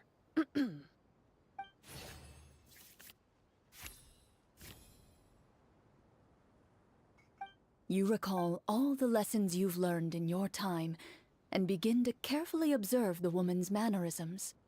You notice that when she's quiet, she has an empty look in her eyes, as if her thoughts have drifted to a place far, far away. And when she speaks, she often subconsciously reaches out to touch the ring on her left hand. So you noticed. That's a little embarrassing. A horde of monsters suddenly appeared near the capital recently, so all the guards were dispatched to fight them.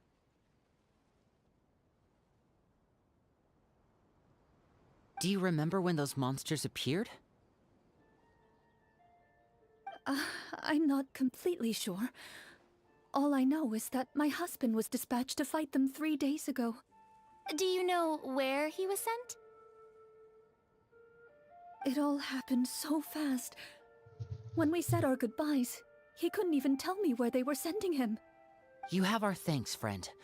We'll find and defeat those monsters as soon as possible. We sincerely hope your husband will be able to return to your side soon. Oh, thank you. Don't worry. We'll find him. Just try to remain optimistic and wait for good news. We don't always get to choose what happens to us. But we do get to choose the little things, like what we eat and how we respond to the things life throws our way. I hope that one day, you too will recognize the power of something as small and inconsequential as a delicious dessert. I'll do my best. You bid farewell to the woman, and continue your journey further into the city.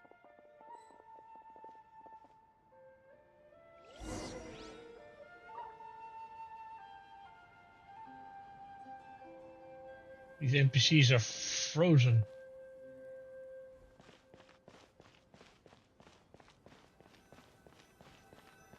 As you venture further into the city, the streets appear largely empty. An elderly woman walks past. You see her shake her head as she puts away her wrinkled wallet. A nearby merchant folds his arms and gives you a disdainful look. You get the impression that he's someone who has long gotten used to the sight before him.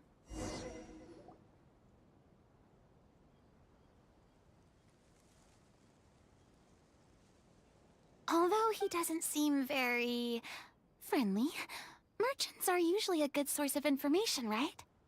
Pardon me, sir. I'd like to ask a question if I may. That depends. How much are you willing to pay? How about this much? What do you take me for? Some lowly beggar? You can't even buy half an onion with that amount. Surely an onion can't be that expensive, right? What do you know? War's nearly upon us.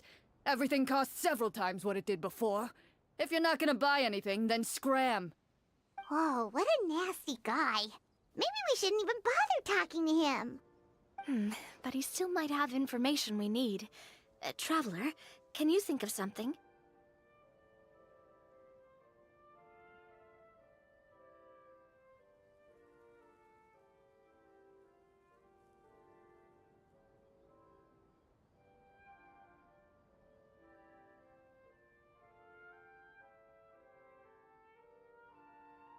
A performance?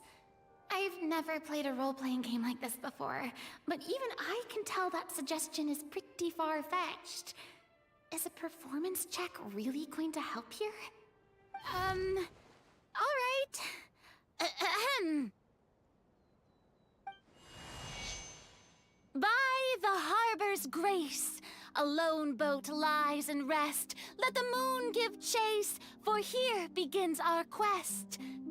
In the dark of shadow, our heroes seek to find where creatures born of evil weave their grand design. Blocked the road does stand, such is our hunter's plight. Yet with sword and courage in hand, they march forth to pierce the night.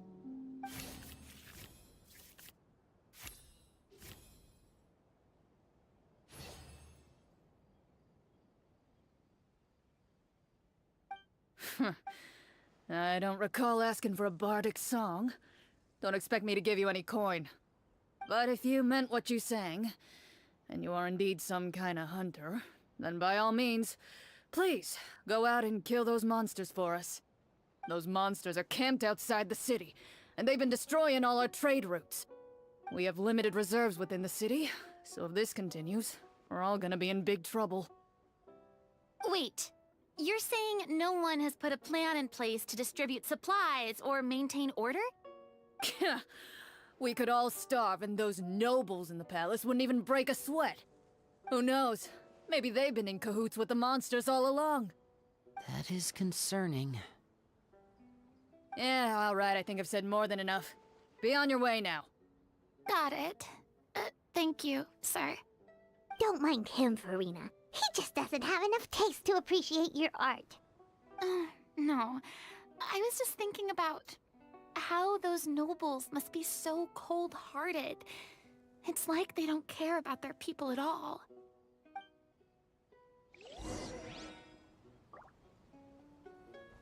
Should we try to go somewhere with more people? Oh, how about the city square? Follow me. What? Where's Karen? Or what's her name?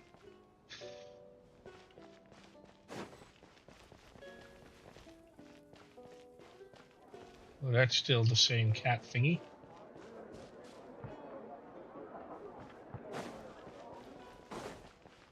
Before you lies the city's central square. You see a man with a slightly anxious look on his face, pacing back and forth, his head hanging low. He doesn't seem to notice your approach. Still immersed in his own thoughts, he shakes his head and lets out a long sigh. This guy seems promising enough. Maybe I can get some information out of him. Hello, sir. Is there anything I can do to help you? Wait, you're... I'm... Oh, dear goodness! You're a Marashose hunter! You recognize us? Ah, are you one of the people who wrote the commission letter? Yes! Oh, I didn't expect you to actually come. Oh, what great news! The city is saved! What happened here? Alas, we once lived comfortable, carefree lives.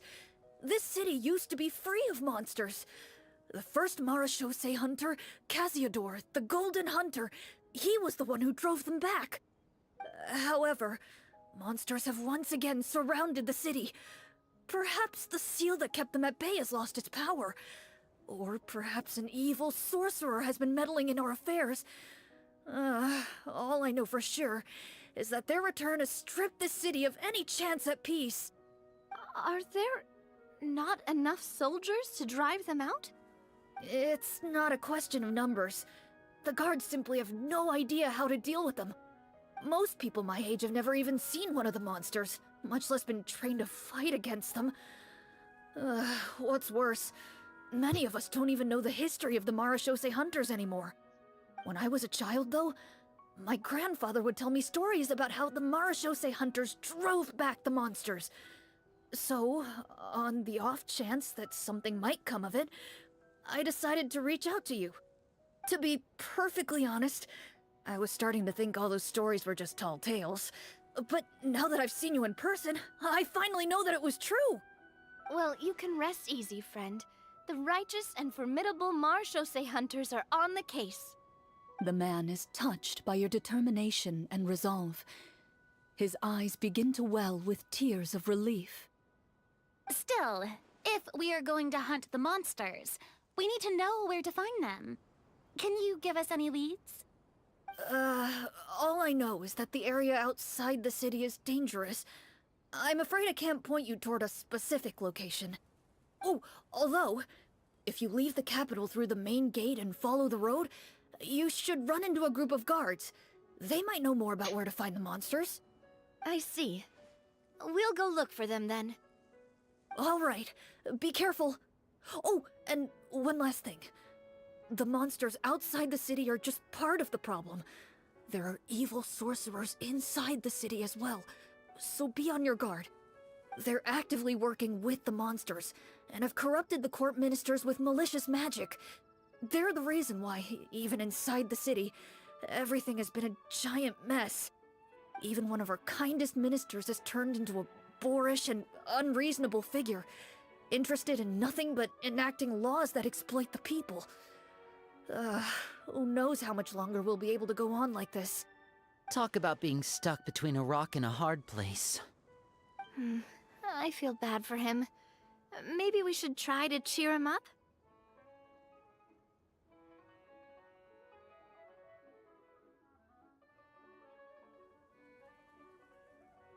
Hey!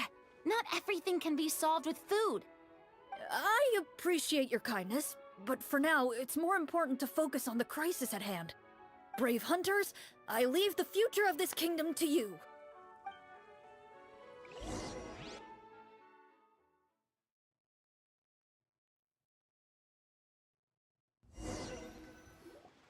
If I understood correctly, there are currently 2 problems in the kingdom that need solving, right? Exactly. We need to defeat the monsters outside the city and take down the evil sorcerer stirring up trouble from within.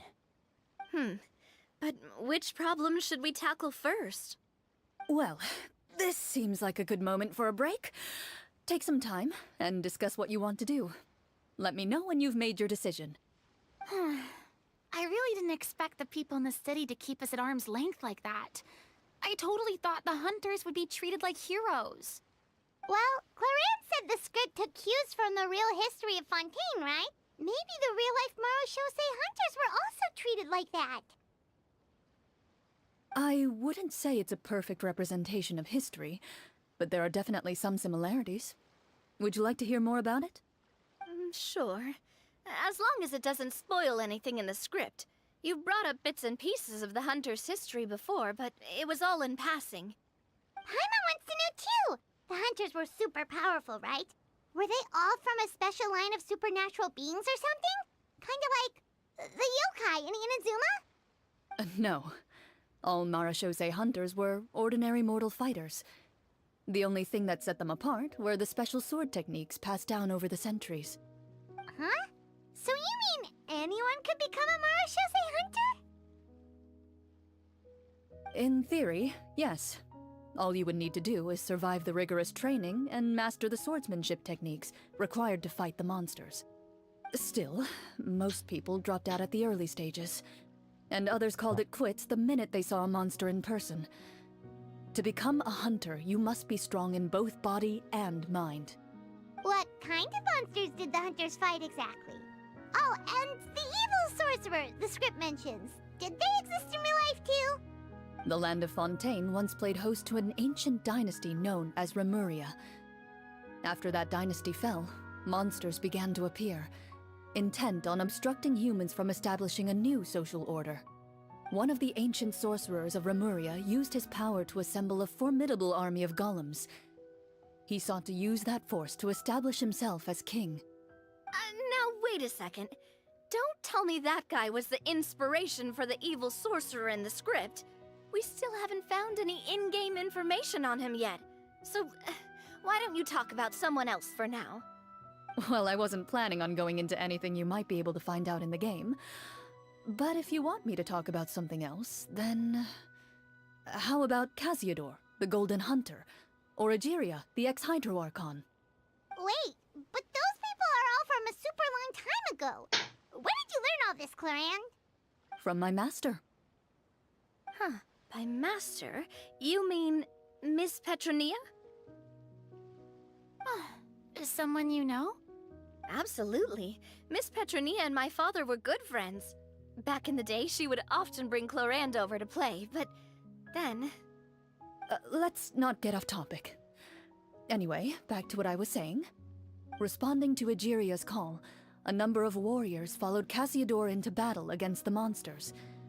This group of warriors, under Casiodor's leadership, became known as the Marachose Hunters. Yet, as Fontaine entered an era of peace, their work gradually became obsolete.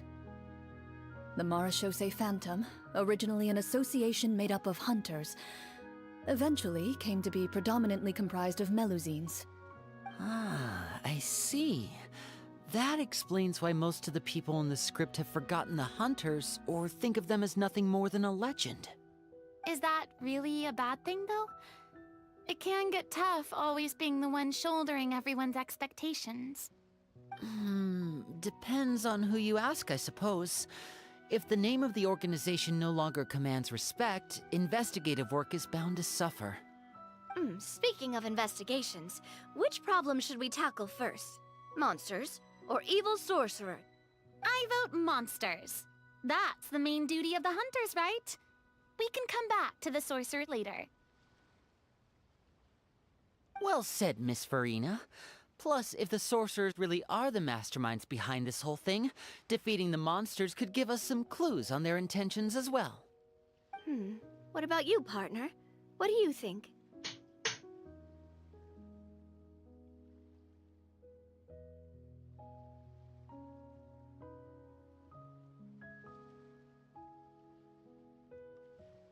It's decided then. All right. After some discussion, you decide to turn around and head out of the city.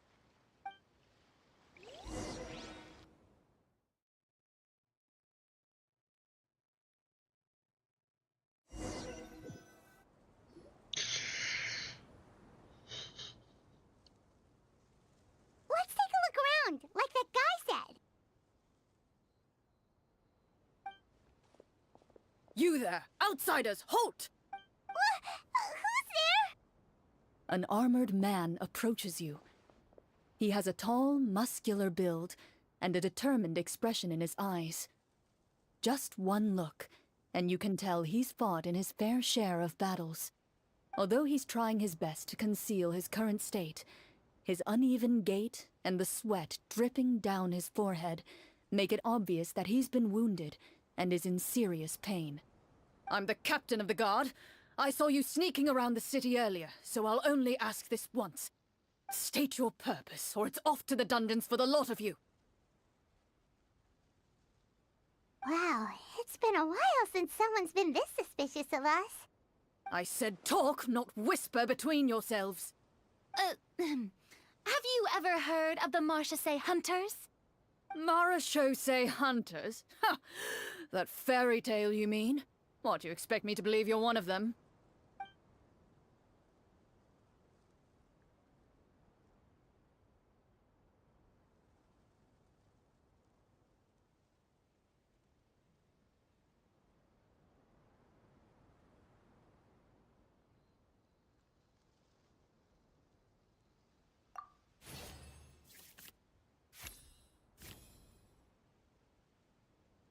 While everyone is talking, you begin to carefully observe the captain's mannerisms.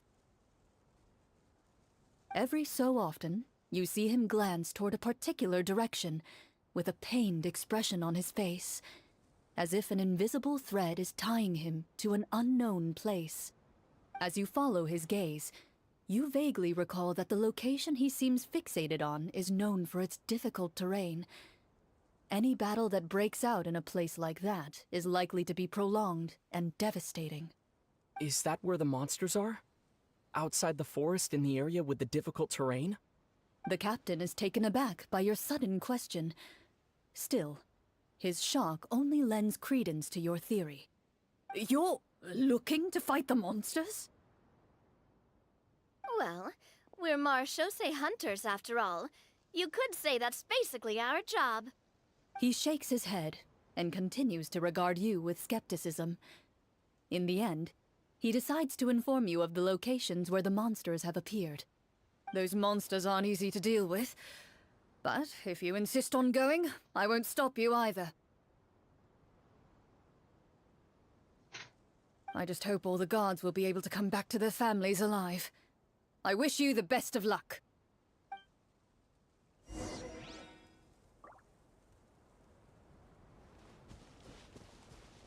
Based on what the captain said, the monster should be right up ahead. Let's go. Hopefully we're not too late.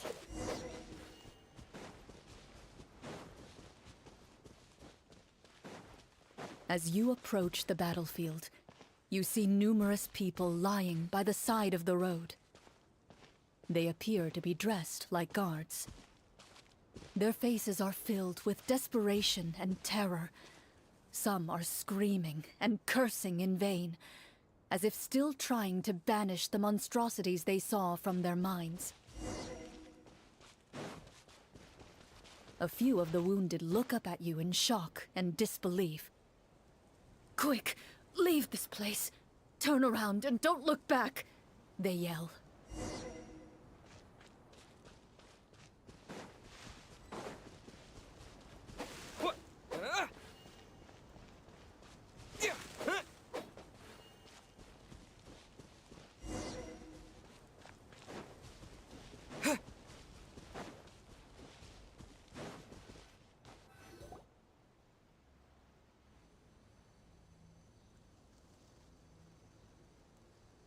This is the place he mentioned, right? You see broken iron swords scattered all around you, and downed trees riddled with terrifying claw marks. All the signs point to one thing. A truly devastating battle just took place here. Be on your guard, everyone. The monsters might still be around. Before you can finish your sentence, you hear rustling sounds from the surrounding bushes. The monsters have emerged. They close in on you without fear. You get the impression that, in their bloodthirsty eyes, you're just another meal for them to devour. A little help here! This thing wants to eat Paimon! Your battle round begins now.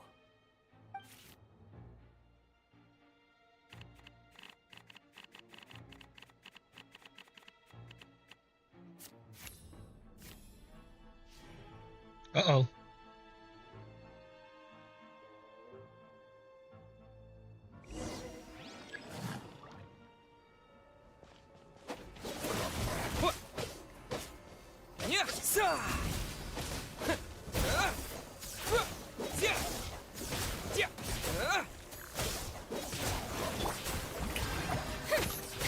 Let the world come alive! And voila! The next battle round begins now.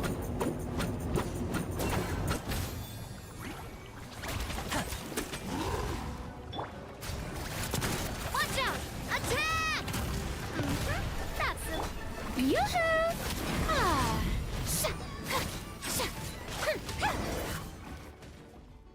The monsters let out a terrifying roar of anger and resentment before dissipating into thin air. Oh, thank goodness it's over. We're lucky the Marashose Hunter class came with all those preset skill points. Otherwise, we would have been in some real trouble. I never knew the Fatometer even determines the amount of damage you inflict. If you get unlucky, isn't it just game over right then and there? That's part of the fun. The uncertainty of fate is what gives these games their appeal. Just as you begin to celebrate your victory, a suspicious lump on the ground catches your attention. A suspicious lump? Wait, could it be the thing that appears after every battle? I walk up to it, crouch down, and begin to carefully examine it. I've still got my right glove on, so it should be fine for me to touch it, right? As you investigate the mound, you discover that the exposed portion appears to be made of wood. It was previously obscured by the large form of the monsters. With the monsters gone, the small protrusion now awaits your discovery, poking out of the ground like a shy flower bud. Whoa, it's a treasure chest!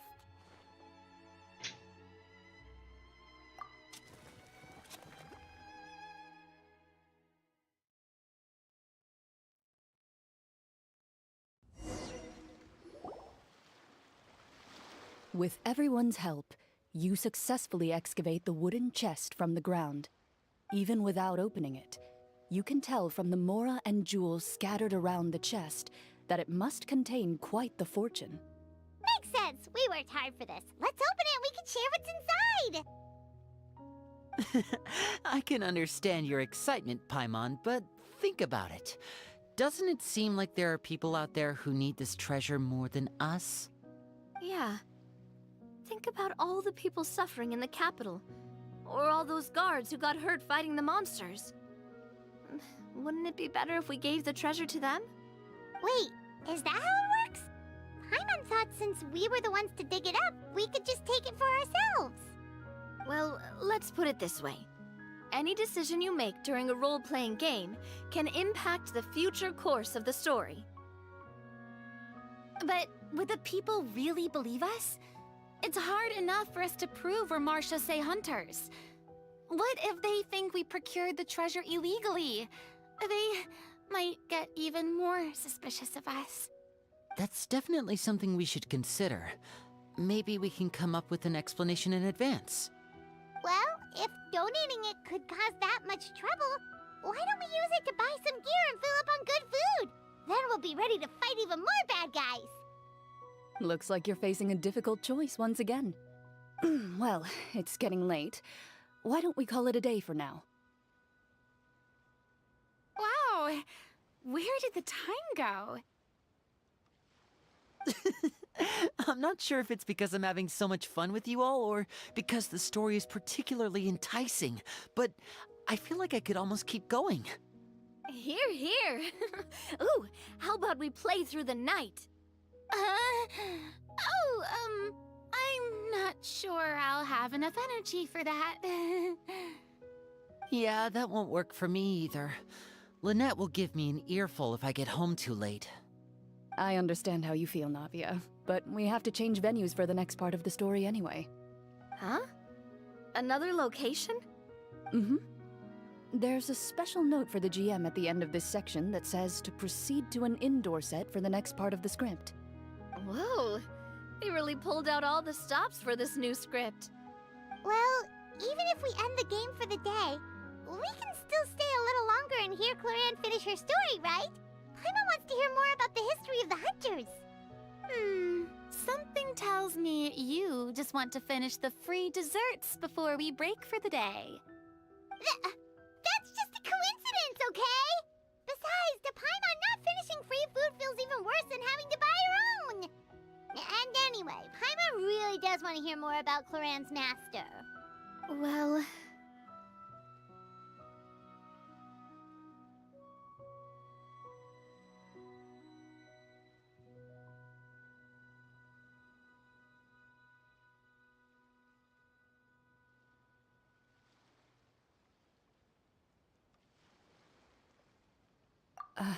It's nothing.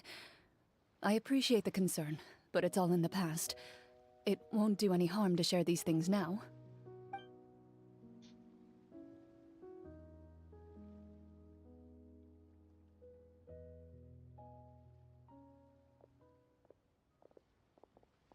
My earliest memories are of living with Master. According to her, she saved me from certain people of ill repute. My birth parents had left me behind some time before that. What a heavy beginning for a life story. Master was a fascinating individual, if inexperienced in the ways of raising children. My first ever toy was a short sword. Although I suppose it wasn't so much a toy as something Master removed from her waist and handed to a noisy child in need of distraction. Oh, wait, so she handed an actual sword to a child? Isn't that dangerous? Did you hurt yourself? Of course I did. I cut my palm and bled quite a lot. But Master was not concerned. She just stood there and casually lectured me about it. See? That's what you get for not holding the sword properly, she told me. She then crouched down next to me and said, "Give me your hand. I'll teach you to bandage this wound. After that, it's time to learn how to truly hold a blade."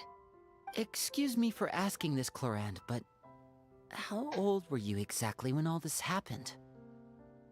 Probably around, 3, give or take. 3? Isn't that when most kids are still struggling to hold a fork? As I said, Master was rather inexperienced in the ways of raising children. She believed trial and error was the best way to teach a child what they're capable of. I'm not so sure this is a question of experience. I didn't see anything wrong with her ways at the time. And anyway, children don't get to choose how they're raised. Oh, she did bring me back a pet from Liyue once. It was a Geovishap hatchling. A Geovishap hatchling? For a pet? That seems even more dangerous. What she said was this: make sure to get along, you two. If you really can't agree on something, just settle it with a fight. Whoever loses is the real pet.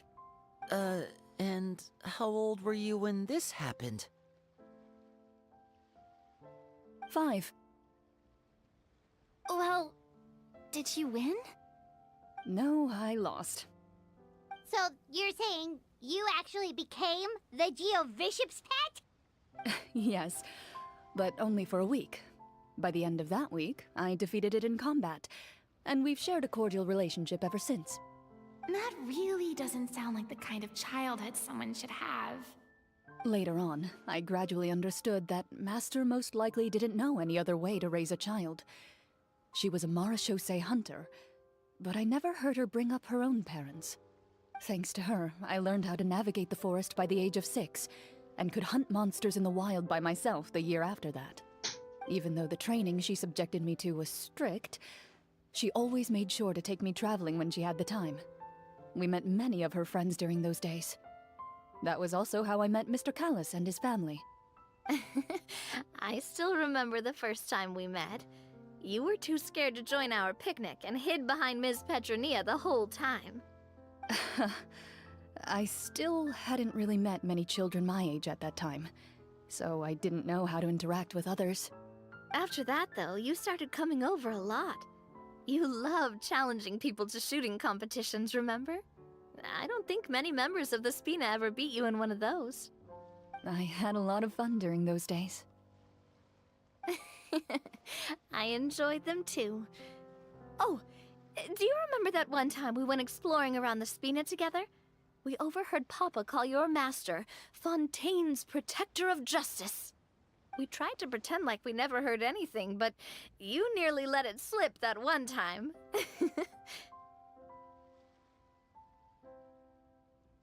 Protector of Justice? Oh, wait, you mean that vigilante hero from 20 years ago? The one who is always active at night? Yep, that would be her. She often would put on a black cloak and go out at night. I never knew where she went or what she was doing.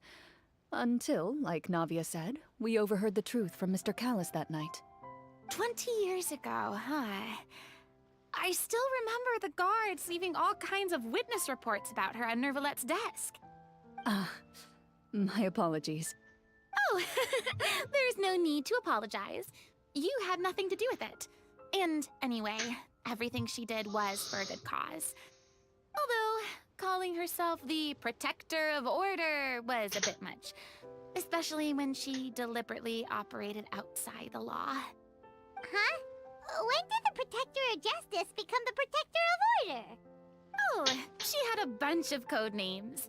I heard she would just come up with a name on the spot whenever she was asked. Later on, she probably got sick of answering those questions and decided to stick to just two. The Protector of Justice and the Protector of Order. That sounds like her, all right. I bet she forgot which of the two she'd use by the time she got back each night. Well, she certainly sounds like a fascinating individual. With her strong sense of justice, it's no surprise her student followed in her footsteps. It's true. I always wanted to become like her. Someone powerful, independent, and with a strong sense of conviction. But...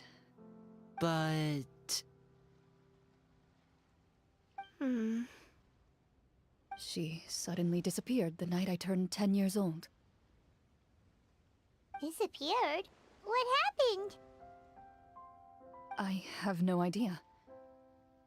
She didn't even leave a note. I was never able to find out where she went. That night, I was celebrating my birthday at Navia's house. But Master never came to pick me up. When I returned home on my own, it was to an empty house. When she still didn't appear after a few days, I went to Mr. Callus's house to ask about her whereabouts. But he only shook his head. Papa probably didn't know either. I know he sent a few people to investigate the matter in secret, but they never found any credible leads. Don't worry, I understand. To be perfectly honest, given Master's personality and way of doing things, it all made a lot of sense.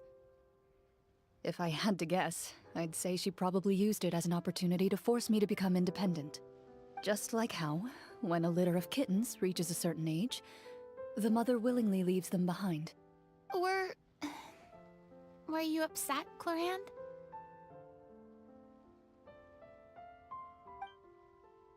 I was at first, but not anymore. I don't believe Master would suddenly disappear for no reason. There must have been something she just had to do. Well, despite everything, you still managed to follow in her footsteps and become the greatest champion duelist in all of Fontaine. You're practically a living symbol of law and justice. I suspect my position would be far too by the books for her. Master always did whatever she pleased. But you're right. I suppose I do take after her in some ways. Who knew Clorand had such an interesting past? I never had the chance to ask her about it before. I wonder... if Clorand's master were the champion duelist back then, would that duel against Mr. Callus have gone differently? Oh no. Judging by the atmosphere, Clorand and Navia are probably thinking something similar. The mood just got super awkward all of a sudden. Well, anyway... would you look at the time? It's getting dark, so we should probably call it a day for real this time. If we keep talking like this, we really will be here all night. I had a great time today, Miss Clorand. Thank you for being our GM. Anytime. The script was good, but I've got to say, your childhood stories were even better. Hey, you should tell us more about that fight against the Geo-Bishop sometime. Maybe your master was onto something. You could be right. What does she mean, onto something? I certainly don't know any 5-year-olds who want to fight a bishop in their spare time. Guess I'll head back as well. I need to save my energy if I want to continue enjoying the story tomorrow. You're that excited to hear about my fight with the bishop? I was talking about the script!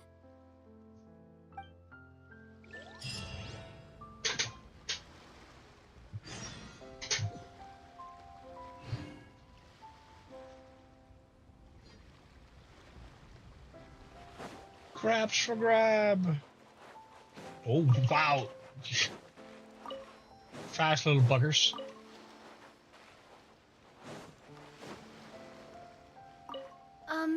Just between the two of us, could you tell me what it was like to be the Geobishop's pet? It was nothing special, really. Geobishops don't understand the concept of a pet.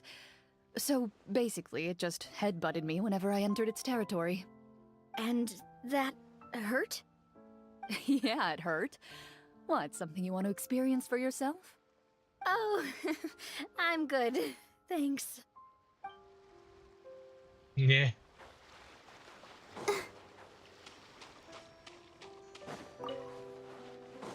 Go, Barbara, go! Go, Barbara, go!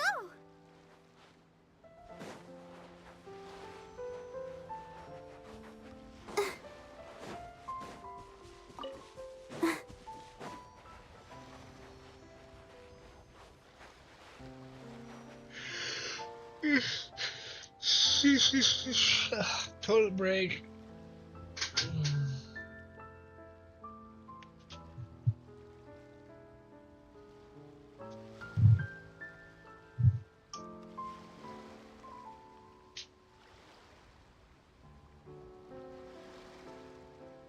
La da da da da da da da da da.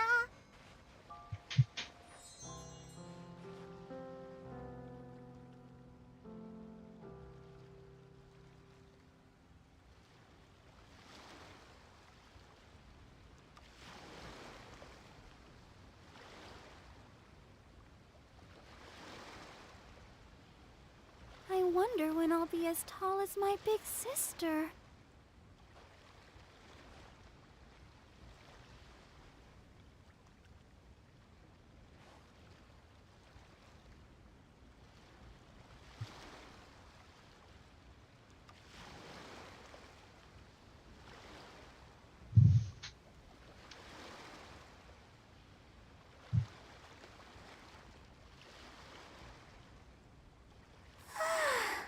All the standing around is making me so sleepy.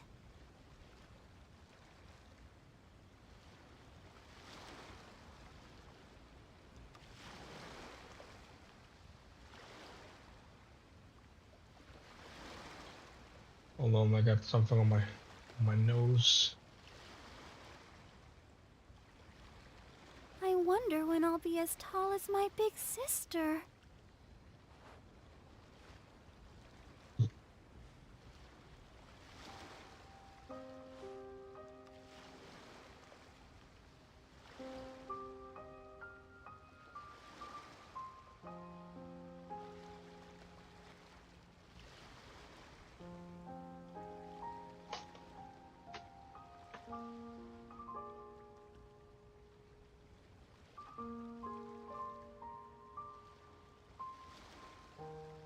Everyone is working super hard. We should be too.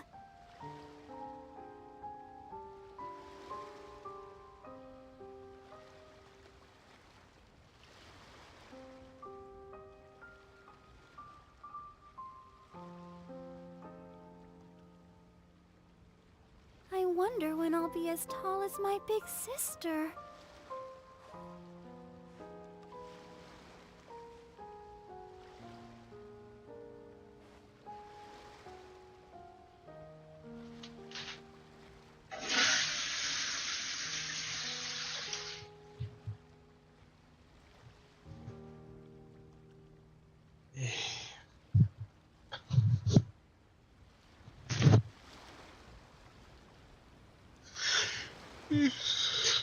La da da da da da da da.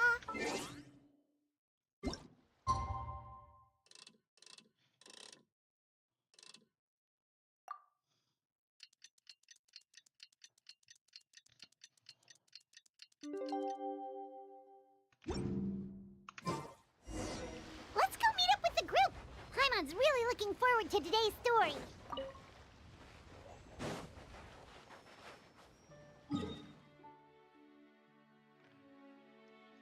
Oh wow, that's actually in a place where I haven't been before. Oh no!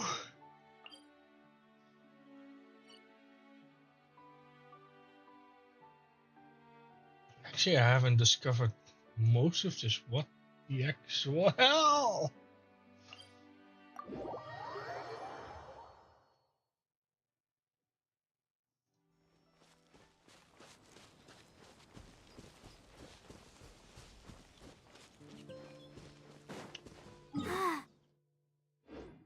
Keep going.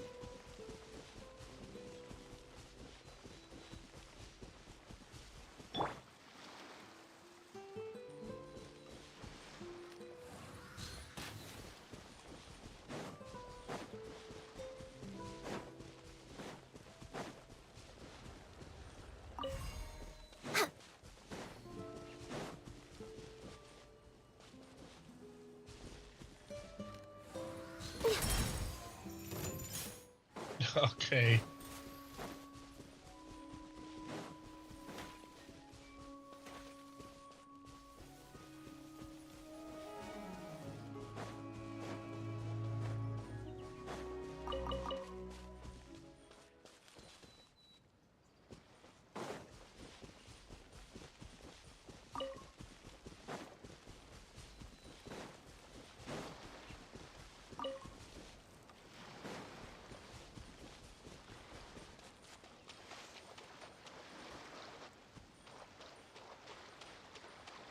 Next on the agenda...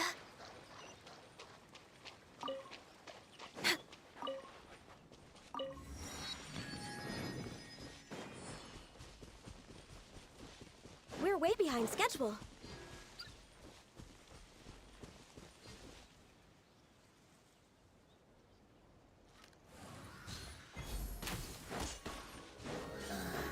Yeah. Stabilize!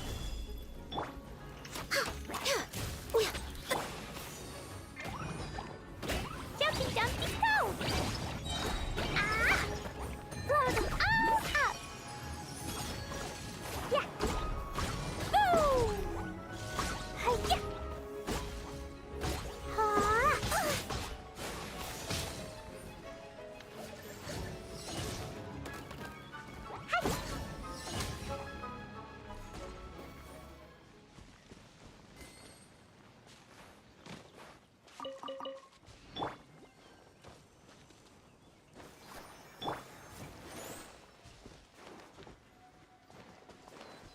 Da da da!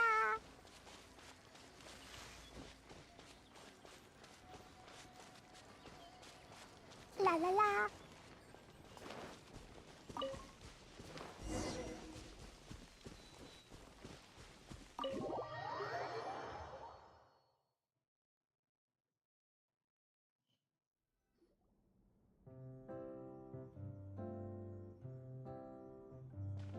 Looks like everyone's here. Now, before we begin, why don't we finish where we left off yesterday? There was an important decision to be made, yes? I'll pour everyone a cup of tea. Is that really the most important part, though, Clorand? Paimon's more concerned about our current surroundings. Heavy walls, cold railings, dim lights. This is obviously supposed to be a prison. I admire the work put into the set. Still, it's obvious the scriptwriter has never paid a visit to the fortress of Maripede. So the set is going to be a part of the script? Unfortunately, that is something I can neither confirm nor deny. Anyone think Clorand's smile is starting to look kinda scary? Well, whatever happens, we'll just have to push on. But first, we should really figure out what to do with this treasure. If we're worried about arousing suspicion because of our identity, why don't we give ourselves a different name, just like Clorand's master did? Yeah, it might be better to keep a low profile. As long as we're helping people, it doesn't matter who we are or what we're called. Staring at me won't get you anywhere. Or did you want some more tea? Oh, Paimon's good. Thanks. Why aren't you saying anything, Navia? Wait, what's that next to you? Oh, this is the short sword Clorand mentioned last night. I found it. Huh. I'm surprised you managed to track it down after all this time. Well, I made sure to take good care of it. considering the circumstances in which you gave it to me. Of course I had to keep it safe. Anyway, where were we? Oh, right. I was just thinking about all the potential ways for us to break out of prison. We could dig a tunnel, or try to bribe the guards. Wait, we haven't been thrown into prison yet, have we? Well, it's only a matter of time. It pays to be prepared. Just like how you should always have an umbrella on hand, even when it's sunny. Alright, Paimon's made up her mind. Let's just give the treasure away. Paimon may have wanted to keep it, but if it's going to land us in prison somehow, Paimon will be too upset to enjoy her snacks.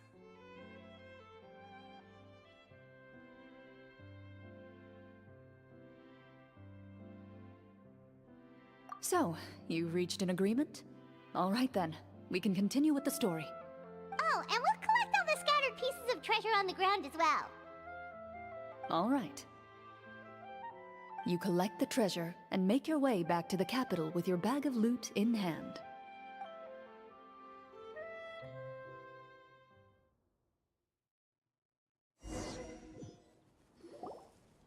The city is still shrouded in a gloomy, oppressive atmosphere, but your spirits are surprisingly high. In places where sunlight struggles to reach, you generously share your wealth with the children, the elderly, and the poor in urgent need of help. Thank you, kind soul. The elderly woman's look of gratitude follows you as you walk away, her eyes never leaving your back until you move entirely out of sight. However, there's still quite a bit of Mora remaining.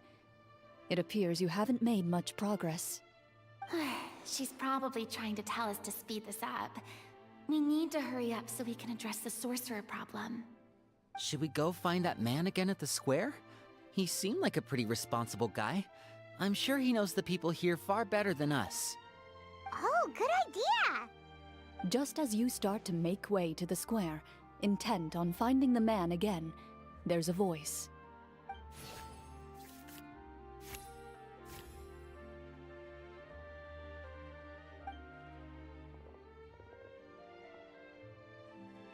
Please wait, distinguished guests. Several strange guards suddenly call out to you. They run forward to meet you and proceed to politely pay their respects. Greetings, gentlemen. Are we being invited for afternoon tea? Surely you jest, my lady. That would not be our place. It is His Excellency the King who requests to meet with you. Please come with us.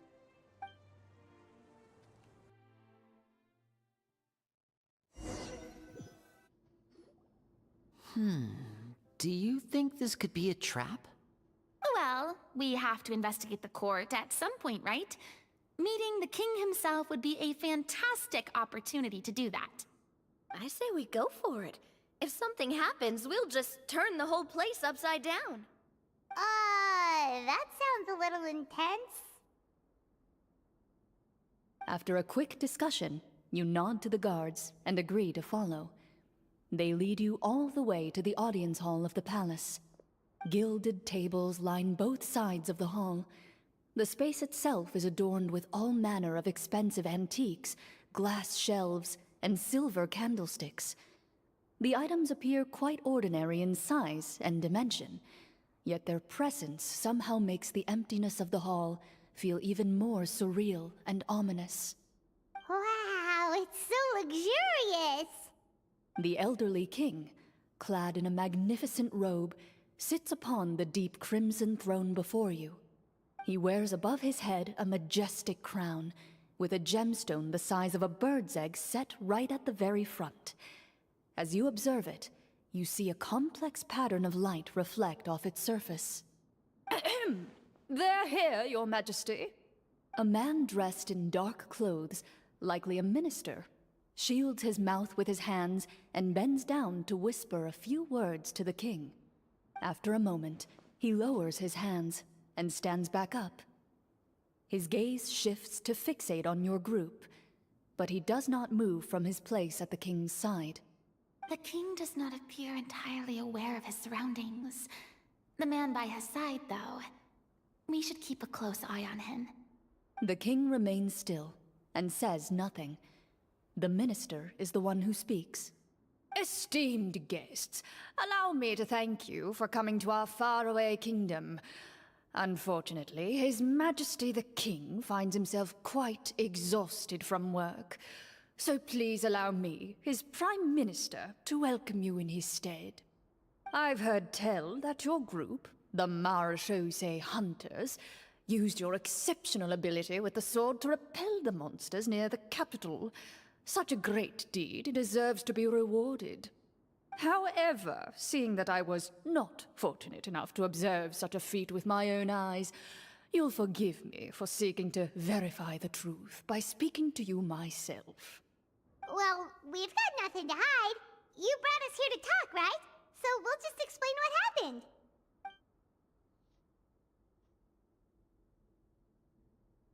The golem's blades were so powerful, they could cut down trees in a single swipe. It took a lot of effort to defeat them, even for trained swordsmen like us. Well, that was enough details, right? Believe us now? Your account does indeed match those of the survivors. Since you were the ones who defeated the monsters, that must mean you are also in possession of the treasure they stole?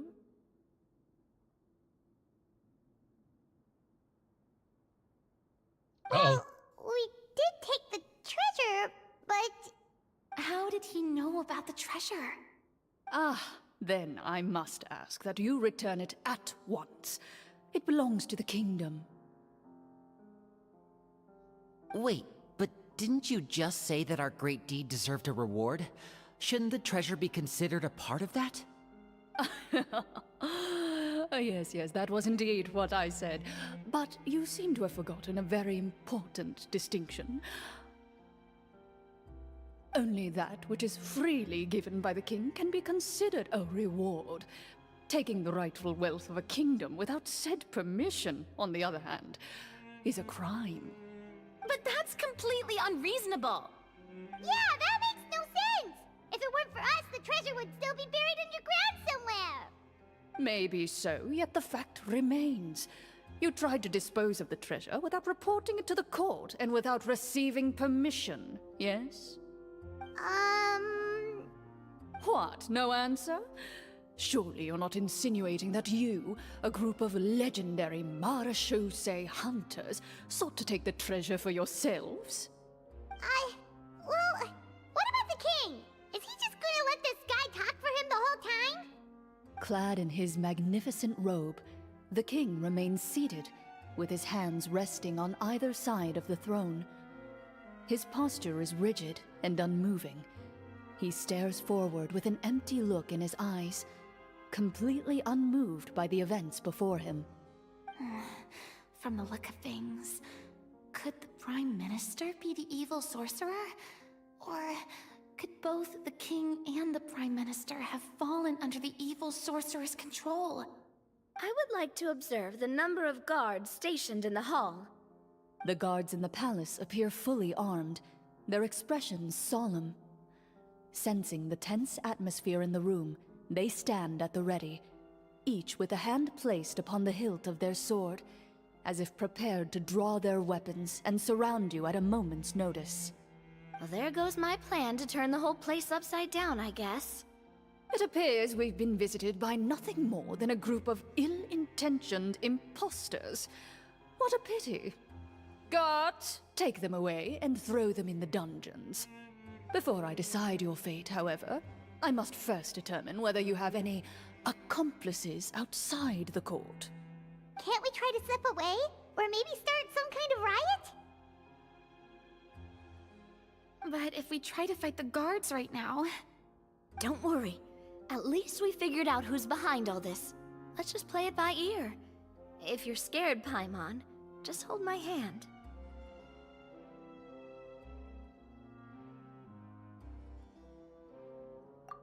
Thanks, you guys. You allow yourself to be led away by guards surrounding you on both sides. It's only when you begin to feel drops of water falling from the dungeon ceiling and smell the stench of death and decay all around you that you finally realize you've stepped into a completely different world. Stay here, and don't try anything funny. The guards lock the cell door and leave without looking back. Wait, sir! Your voice echoes through the dark hall, but the only response you receive is the sound of water dripping from the ceiling. No! What should we do now? Carve out a new path of fate with our own two hands, of course. I draw my weapon. You reach toward your waist, but find nothing there. You now recall that your weapons were confiscated before the guards locked you in the cell. The bag of treasure along with them. What about that knife I hid in my boot? When did you hide it in there? When I was thinking about digging a tunnel. Rejected. You failed to inform the GM of this course of action. Moreover, the guards would have conducted a thorough search before throwing you in prison. And the keys to the cell aren't anywhere to be seen? Correct. You don't even feel a lock hole on the cell door. Oh, well, there goes all our plans. Indeed.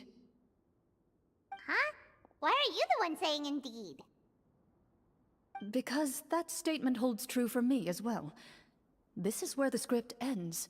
What? But that's a terrible ending! Generally speaking, this should be the point where the scriptwriter gives the players some kind of hint, or gives the GM some kind of code for how to move forward. I mean, maybe they just really wanted us to be immersed in the feeling of being in prison? Like, they'll only show us the way out once we've grown truly and utterly desperate? That is a possibility. If only there were desserts and tea in real prison. Oh, wait, guess it's kind of how the Fortress of Meripede works if you're lucky.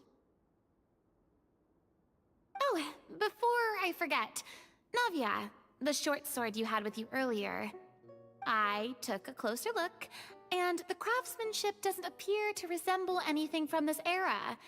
If I remember correctly, that style was last in vogue several hundred years ago.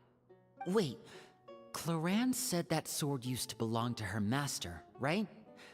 Does that mean her master has been alive that long? I doubt it. The way she went about things often made her seem childish more than anything. I'd say the sword was most likely an heirloom passed down over time. Hang on. A precious heirloom passed down to you by your master. And you gave it to me just like that? You weren't worried I might lose it? Master left many things to me when she disappeared. There was the sword, an old key, and a good amount of junk she probably just didn't want to take with her. I gave you the sword back then, because I didn't want our friendship to end. Wait, when did this happen exactly? After the duel. Between Mr. Callis and myself. Before that, Clorand would have meals with us and even stay over at the Spina some days. She was on great terms with Papa as well. After the duel, though, there was a period of time where we simply didn't know how to face each other. She entrusted the sword to me, and never came back. We were both sad, and conflicted, and totally overthinking everything as a result. Whenever I looked at this sword, I couldn't help but wonder if Miss Petronia had never introduced us to each other at that picnic. Maybe part of the sadness I was feeling could have been avoided. Back then, it felt like I hadn't just lost a father, but a close friend as well. No one can change the past. The most important thing is that you two found your way back to each other and can enjoy things like this together. Yep, you're right. I'm sorry, you two. I didn't mean to bring up any sad memories. Think nothing of it. No one here is at fault.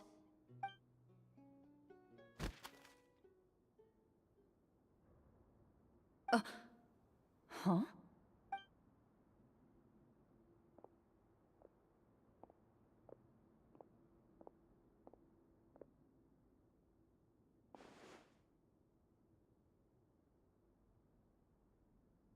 Ah, looks like the next part of our script is here. Perfect timing. The situation was really starting to get desperate. And not just because of the prison thing. From Claren's face, Paimon really can't tell if it's good news or bad news.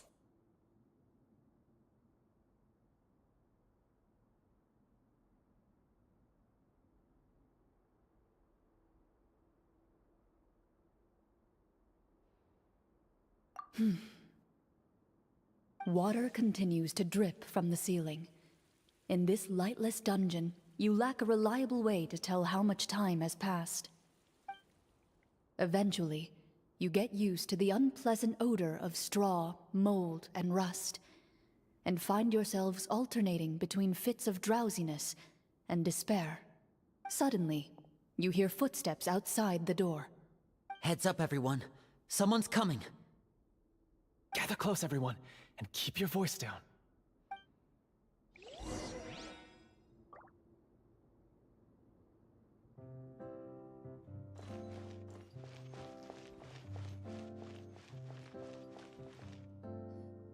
Who are you? I work as a guard in these dungeons, but my true identity is the same as your own. I'm also a Marashose hunter. Huh? Shh! I've already sent away the other guards, but if we make too much noise... I understand, but how can we be sure we can trust you? The king has issued a formal decree. In light of the irrefutable proof of your crime, you're to be executed before tomorrow's sunrise. If you want to escape, it has to be now. Executed? We barely did anything! Monsters appearing at the same location as the treasure. Could this entire thing have been a trap? There will be time for speculation once we're out of here. As for my identity, I have no way to prove that to you just yet. Infiltrating the capital was difficult, and finding a chance to speak with you has taken a lot out of me. I could go on, but I think we can all agree that now is not the time for details.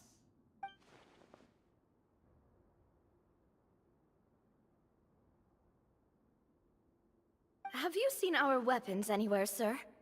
Don't worry, I brought them with me. They're just behind the door. Still, these weapons alone won't be enough to defeat the true enemy behind the scenes. His faction is too powerful. The guards are all under his control, and he's even stationed a number of golems in various rooms throughout the palace. To defeat him, you must find a secret vault. It is said that within that vault, the Marashose hunters of the past left behind a treasure with the power to defeat the sorcerer. You're not coming with us? No, I'll remain in the dungeons to deal with the guards. I'll try my best to distract them so they don't go after you. As long as my identity is not revealed, I'll be able to aid you when the final battle comes. In that case, please stay safe. Thank you for your concern. I will do my utmost. As for the location of the vault, here, this map should lead you there.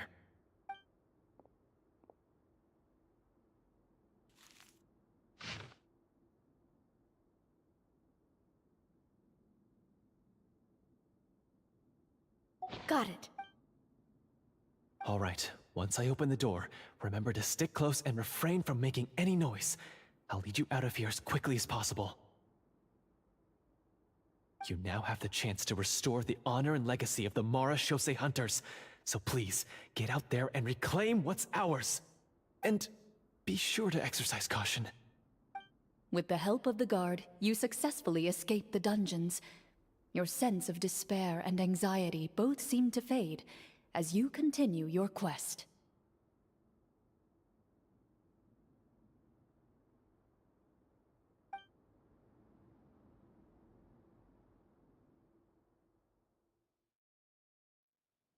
Wait, we didn't get to use our skills at all while we were in prison. Who knows when we're gonna get the chance to use that cool summon spell? That is a pity, but we can only continue to move forward.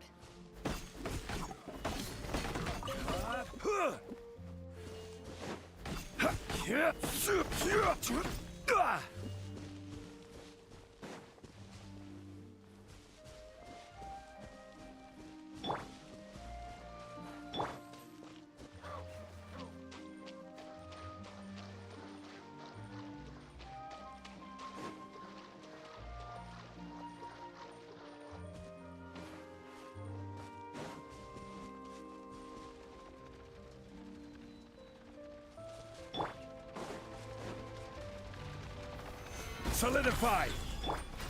Pew! Jumpy dumpy go! Access denied. All hail.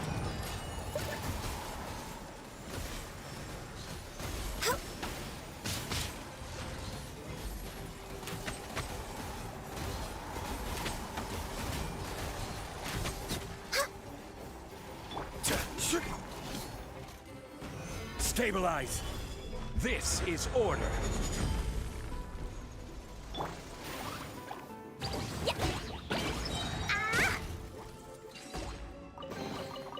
More treasure, more treasure!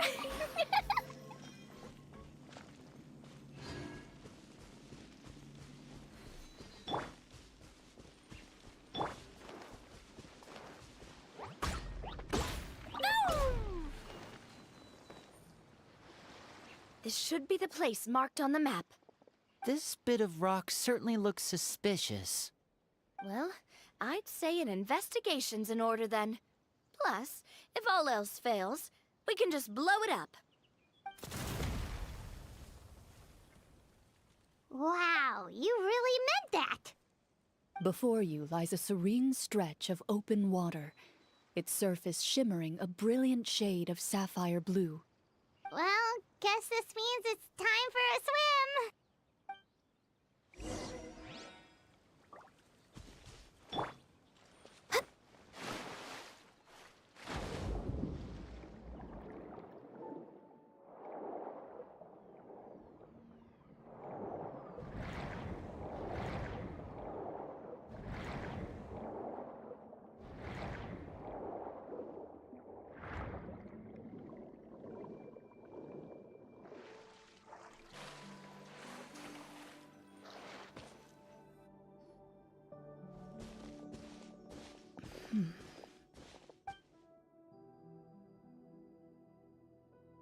Oh, what's the matter? It's nothing. As you step into the cave, you find yourself in an eerily quiet space. Before you lies a narrow passageway that appears to trail off endlessly into the distance.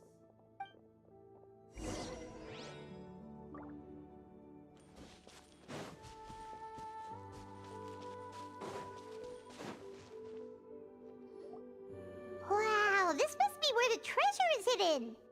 But this door is blocking our way in. It almost looks like it's been here for quite some time. I've got to hand it to the tabletop troupe.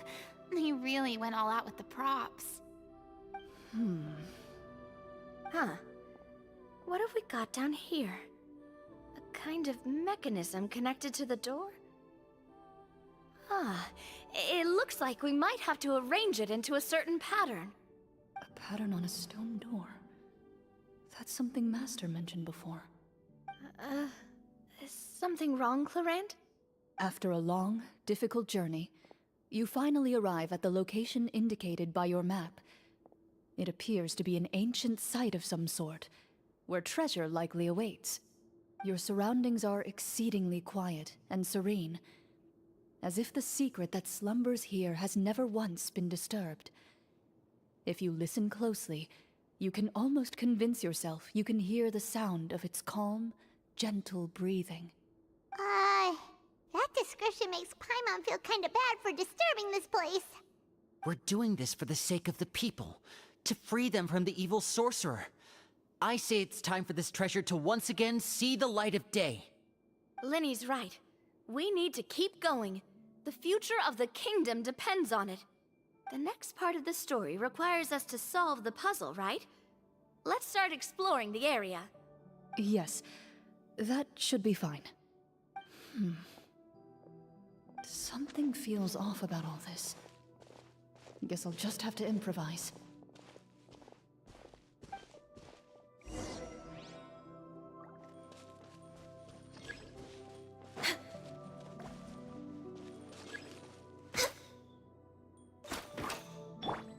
Let the show begin.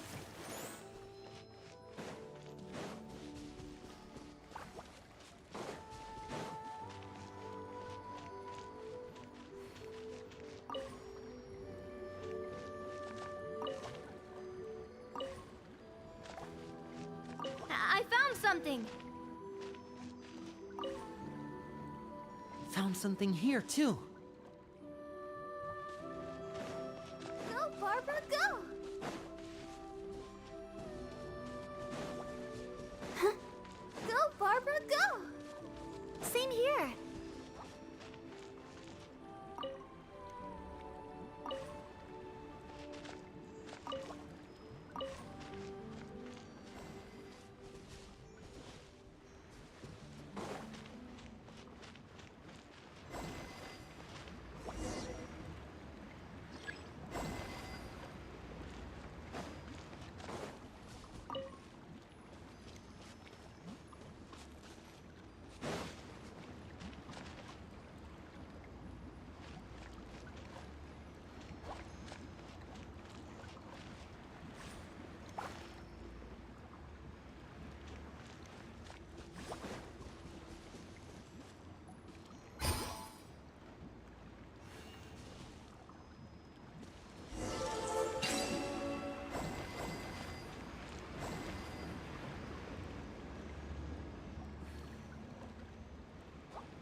It worked!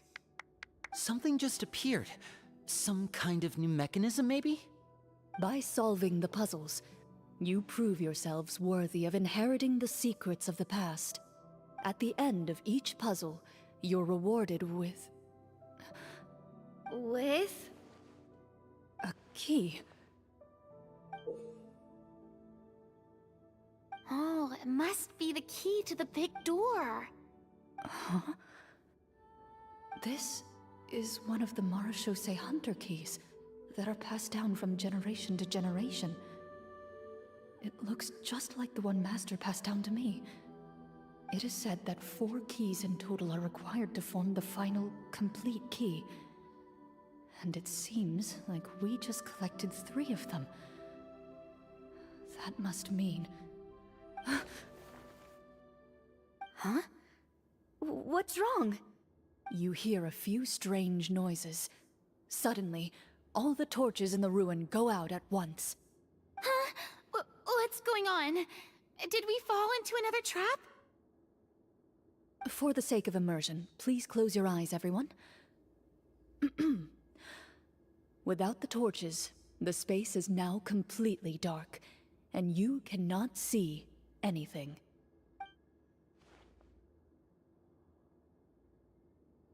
But Paimon can still see a little bit over here.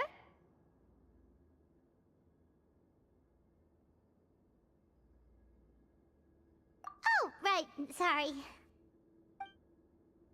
Suddenly, you hear the sound of footsteps pierce through the darkness. There's someone else here? Oh, this is so unsettling. I can't see anything. I've been discovered then? Wait, that voice, it's... You recognize the voice as belonging to the guard who led you to this place. It appears he now covets the treasure for himself, and has come to stake his claim. Oh, so this is just part of the script. Then I can probably relax. Well, if we can't see anything, that means we can't fight to the fullest of our abilities. Should we retreat for now? Judging by the way he's holding his sword, he must be a real Marachose hunter. But this isn't part of the script. Retreat? That's not the hunter way. If it's dark for us, then it's dark for him. We choose to fight. Your choice is noted. Please keep your eyes closed until I tell you the torches have been relit. This battle will be in the dark. You got it! Well then, let us begin.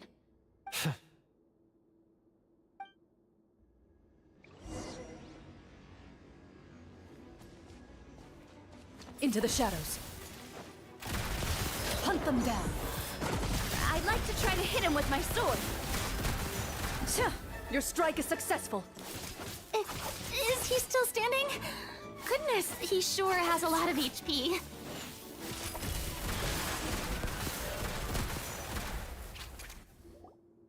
Is it over? Can we open our eyes now? The enemy is strong and relentless, but the battle is nearing its end. The torches have not been relit. What about now? Final strike. Ha!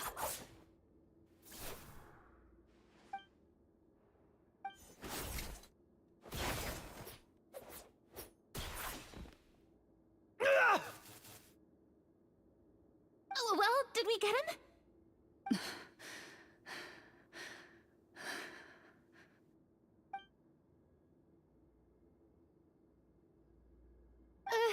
Glorian? Warm fire flickers across the walls once more. Your vision is now clear. In an impressive display of courage, the four of you successfully defeat the uninvited guest. That look in his eyes. It's like he became an entirely different person as soon as I defeated him. Huh? Mr. Florian? Oh, wait. We're supposed to be role-playing. I should stay in character. Speak your name, guard. Why did you lead us here just to betray us? Is this treasure really more important to you than bringing peace to the kingdom? What kingdom? What peace? Those were nothing but lies! I, Florian, am a true Marachose hunter, descended from hunters of ages past. So he's also using his real name. Or, wait, was that the name of his character from the very beginning? Then I'm even more confused. If you truly are a Marachose hunter, shouldn't you want to help us just like you said before? Shouldn't we fight together for the sake of the people? What do you know? In this day and age, there's no glory to be had as a Marachose hunter. What's that supposed to mean? My skills were passed down to me by my father. We lived a life of obscurity in the remote wilderness. Still, he devoted everything he had to being a Marachose hunter. And what did he get in return? A life of poverty and pain. And a world that forgot all about him. When he died, not a single person came to mourn his passing. The Marachose hunters were the ones who saved this city. We're heroes. We deserved more recognition and respect than this. Is he talking about how no one in the capital seems to remember the hunters and their legacy? I didn't expect the script to contain this level of social criticism. So that's why you want to take the treasure for yourself? You feel like you're owed fame and wealth? If you already knew where the treasure was located, why didn't you just come down here and take it? Because I still needed the final key. Only a true Marachose hunter is capable of passing through this final door. As someone who sought to hurt others for his own gain, Florian lost that right long ago. Okay, but what is this treasure anyway? We've got all the keys, right? So can we just go in and take a look? You're sure you want to go in? We've been talking about it for so long, of course we want to see what's inside! And we've already defeated Florian, right? So he won't try to take it from us anymore. Pesky brats. Watch yourself. Then let's open the door together. All right. Your choice of action is confirmed.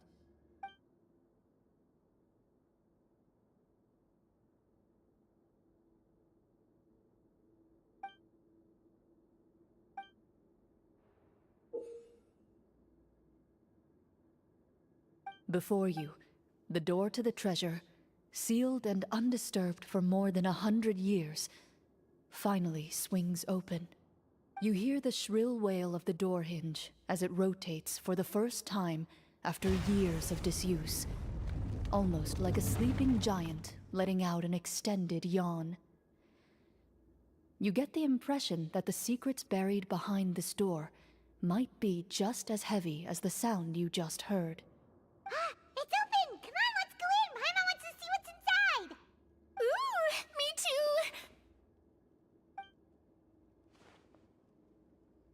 Ugh, uncovering hidden treasure is the most exciting part of adventuring. What do we have here? Uh-huh. A stone tablet? And some shabby weapons? You call this a treasure vault? Looks more like an abandoned warehouse. Maybe the troop ran out of budget at the end? They provided a super immersive experience at the beginning only to drop the ball at the most important part.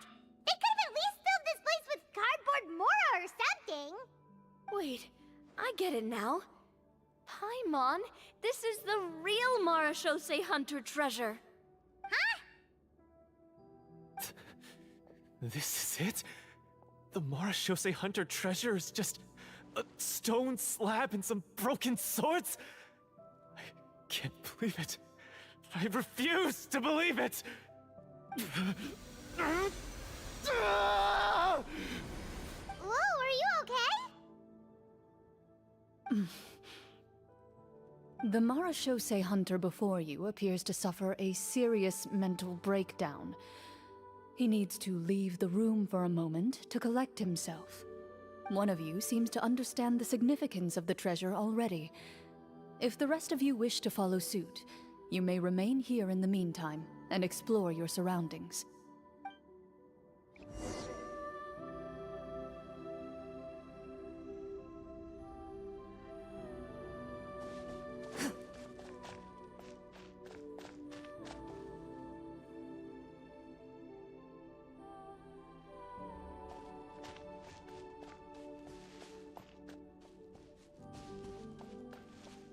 Walter.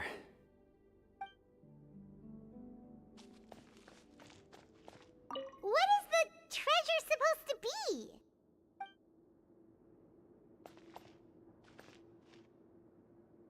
Ah, the names on the tablet.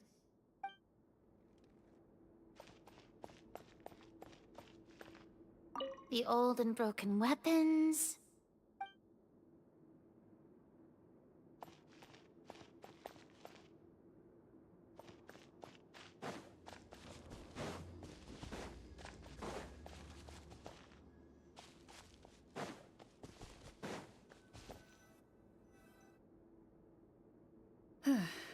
So, how are you doing? Feeling any better? What just happened? Do you remember how you got here? Or what happened to your body just now? I remember now. I brought you here because I wanted to... The explosives in the cave! You mean these? Huh? How did you... I could tell something was off the moment I stepped into this cave, so I kept an eye out. I've already dismantled the whole thing. So the strongest champion duelist in all of Fontaine saved the day once again. Guess I shouldn't be surprised. It would seem your skills as a Marachose hunter are as sharp as ever. I deserve some answers, don't you think? Tell me why you wanted to lure me here. Everything you said earlier sounded like the truth. Luckily, your monologue was dramatic enough to convince my friends you were just role-playing. I don't know. I just always felt like there was something in my heart that didn't belong to me. Something agitated and angry. Who knows? Maybe it was my own anger all along. I could never really tell. The feelings about my father and the other Marachose hunters are real. It just wasn't fair. I was angry, bitter that no one remembered them or praised their accomplishments. I don't know when it started, but at some point, my anger came to completely consume me. At that point, I remembered the legend my father used to tell me. The one about the treasure. But if the treasure was all you cared about, why plant all those explosives? Wouldn't they just destroy the treasure and bury you along with it? I can't remember. My head is a mess. It felt like there was this voice telling me to eliminate the hunters, but now it's gone. From your description, I suspect you were dealing with a devorator. Devorator? Oh, your master... your father, I mean. Never talked about it? It was a kind of monster that was active several centuries ago. No, I've heard of it. I'm just not sure why you suddenly... Wait, it can't be. The seal! The seal? My family has served as Marashose hunters for many generations. But the title and swordsmanship weren't the only things passed down over our line. There was a seal as well. My father instructed me to always watch over that seal and maintain it regularly. He said it had been passed down over a truly ancient age, and protecting it was our clan's most important duty. But I neglected that duty after he died. I finally decided to come down and check on it one day, and that's where my memories become fuzzy. The Devorator would be a formidable adversary for any mortal being, even ones as capable as the Hunters. If you lacked the power to completely destroy it, you could easily fall prey to its influence and corruption. In light of this, some Marashose hunters chose to seal the Devorator away, in the hopes that a permanent solution would come with the passage of time. I heard it has the power to amplify the obsessions and desires in people's hearts, to the point where they overtake you entirely. It would seem I'm not just lacking in skill with a blade, but in mental fortitude as well. And yet, you were able to retrieve 3 of the 4 keys. If I remember correctly, each was entrusted to a respected and capable hunter. How did you manage it? One of them belonged to my father. The second I stole from a different hunter. And the third was one that I snatched while the person was on the way home from the tavern. I nearly died in that alley. I know just how strong you are. It's as clear as day to everyone in Fontaine. I observed you from dusk to dawn, but could never find any opportunity to sneak up on you. I never even saw you drink a single glass of liquor. The only way I could think to obtain that last key was to lure you here using your hobby, and then... Oh, I get it now. That monster, it wanted to bury you here alongside the treasure. I won't comment on anything else, but the script was good. Well, I did pour my heart and soul into it. The stories my father used to tell me about the glory of the heroic Marashose hunters, and how they came to be forgotten. It's more than just a story. Huh? You're proud to be a hunter. You're still holding onto that part of yourself, no matter how small. I have done so many despicable things. I have nothing to be proud of. Then explain the purpose of the evil sorcerer in your story. Isn't he the true antagonist? The one who sought nothing but his own gain, and used the people as pawns to attain it? In your heart of hearts, he was the one you truly wanted to defeat. But I've already tainted my sword. I no longer have any right to... Wake up, Florian. Remember how you introduced yourself earlier. Do you really think the hunters acted out of a desire for honor and glory? Or to be loved and acknowledged by the people? What did your father teach you about our order? You do not wield your sword for yourself, but to protect those you serve. There's nothing special about a blade. It's the intentions of the wielder that matter above all else. Do you still not understand? Even after seeing the treasure for yourself? The contents of that room, they represent the true legacy the hunters left behind. You're right. I am a Marashose hunter. It's time for me to redeem, no, to finally serve the people I vowed to protect all along. I wouldn't be so quick to push aside the need for redemption. I know. That's a charge I won't bother to defend myself against. Good. Then, come with me, and help me see the script through to the end. Huh?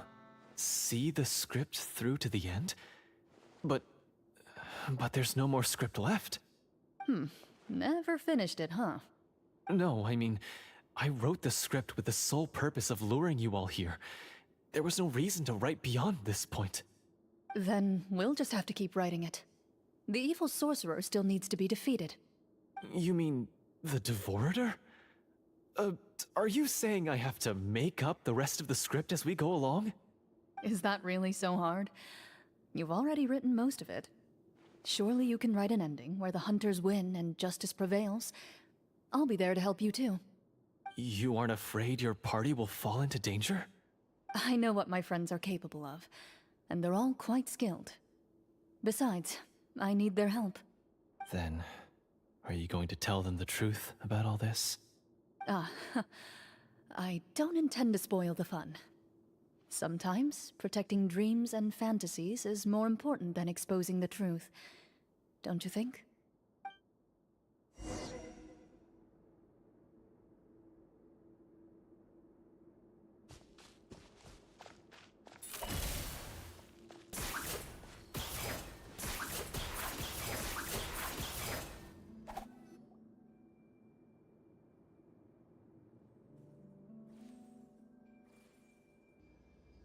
They're back! That took a while.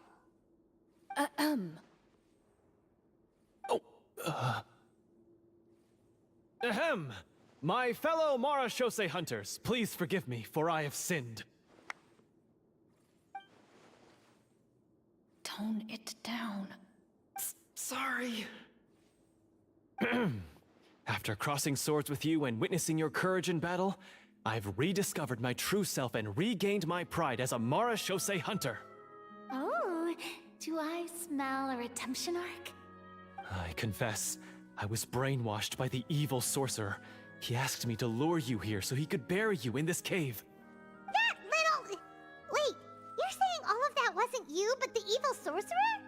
That's right. He's adept at manipulating the hearts and minds of the people. I fell under his influence because I did not possess a strong enough sense of will. Huh. And how are you going to prove that you're a changed man? We're not going to fall for the same trap twice. To be perfectly honest, I only came to my senses after seeing the treasure. It reminded me of my father's past teachings. The treasure was actually... The names of all the Marashose hunters from ages past and their weapons? Wait, you already know? Of course. Don't underestimate a veteran role-player's exploration skills. Oh, wait, I mean Marashose hunter Navia's exploration skills. We just finished reading through the content of the stone tablet. That tablet recorded the lives of some fascinating people. For example, this Marashose hunter called Est.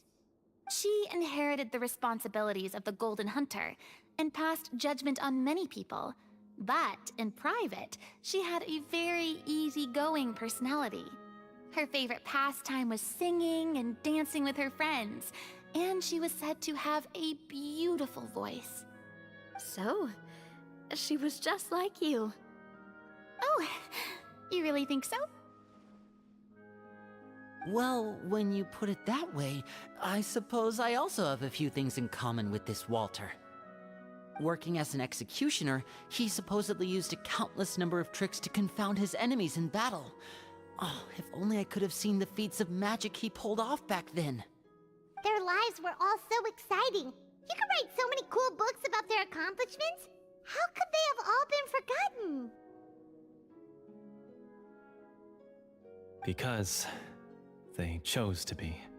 To hunt monsters that only appear in the shadows, you must also operate in the dark. To be a Marashose hunter is to willingly give up on wealth and fame. Then this stone tablet must have been left behind by their companions. That's right. Few Marashose hunters ever revealed their identity to the public. They always protected the city from the shadows. The only time they spoke of their accomplishments would be at night, when they gathered with their fellow hunters in front of the bonfire to share stories of the monsters slain by their hand. So, this tablet was created not so that the hunters would be remembered by the people, but so that they would be remembered by each other. No wonder this place was so well hidden. You regard the stone tablet in solemn silence. The names of your comrades etched onto its surface serve as a reminder that you are never truly alone. The tablet proves that, although a hunter walks a shrouded path, it is not a solitary one. There will always be those who walk beside you, a fact that remains as true today as in ages long past. Their legacies shall continue to be passed down from generation to generation, as everlasting as the stone onto which their names are carved. Father, you once told me that I should seek out the treasure if I ever became lost. So this is what you wanted me to find.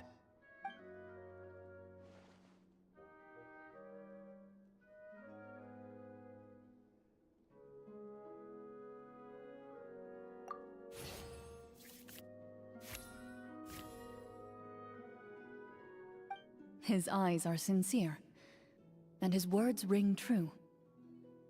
You can tell that every word he spoke just now came from the bottom of his heart. I implore you, everyone, please give me a chance to make up for all I've done. Allow me to fight alongside you and defeat the evil sorcerer that threatens the peace and prosperity of everyone in this kingdom. Well, I say we let you join. Sounds good to me too. Everyone makes mistakes. What matters is what you do to make up for them.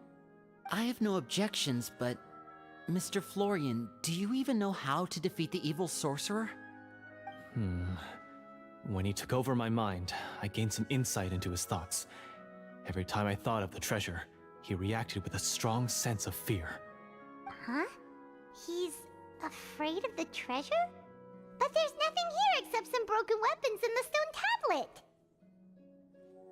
What if the secret's hidden inside these weapons? GM, permission to investigate.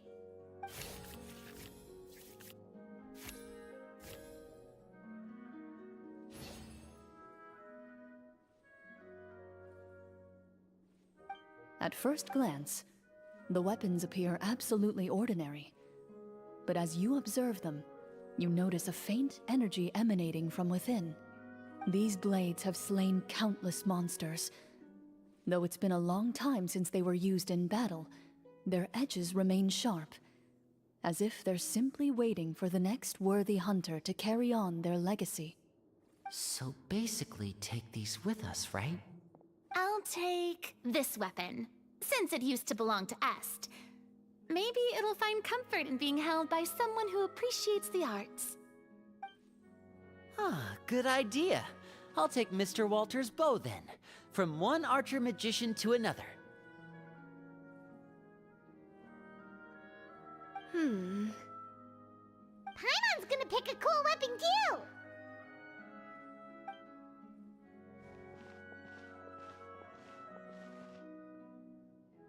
As you grip your weapons, you can almost feel the will of past hunters coursing through your being.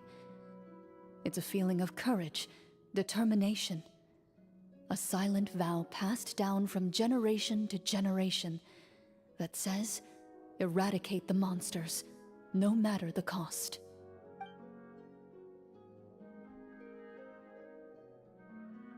Mr. Florian, do you know where to find the evil sorcerer? I was able to see his surroundings when our minds were connected. I believe he's currently hiding out at the church in the kingdom. We must be extremely careful.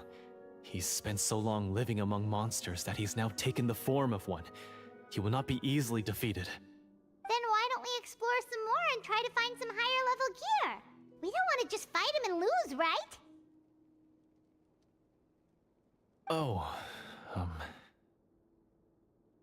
No, we have to strike now. He was greatly weakened when I managed to break out of his control. If we let him rest, he might have time to escape. I agree with Mr. Florian. We've got to act while we have the advantage. Don't forget, the people of the capital are counting on us. Yeah, now that we've got a plan, there's no point in waiting. The longer this drags on, the worse it will be for everybody.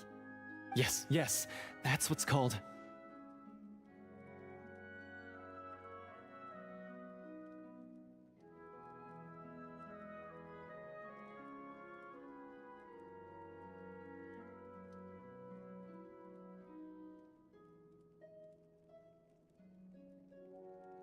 Yes, that's exactly right. Alright, you've persuaded Paimon. Mr. Florian, Please, lead the way. Of course. Follow me. He had to set up so many scenes today, and now he has to join in for this last part. I really don't envy his job. Finally, you decide to slay the evil sorcerer and bring peace back to the kingdom once and for all. As you walk away, you feel the gaze of the stone tablet at your back, as if all the hunters of the past are wishing you success in the battle ahead and awaiting your triumphant return.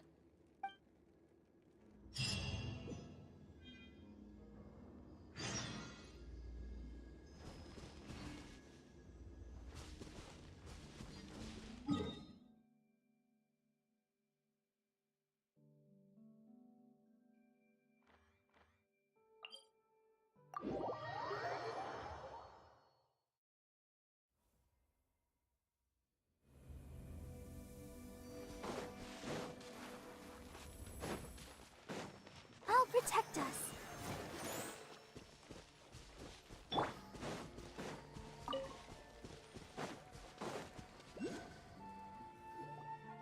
Finally, you arrive at the church Florian described. As you approach, an ominous aura surrounds you. You get the sense that your enemy is close at hand. How strange. This uneasy feeling seems so real. How did they manage that? Now, it is time for the final battle. Let's go.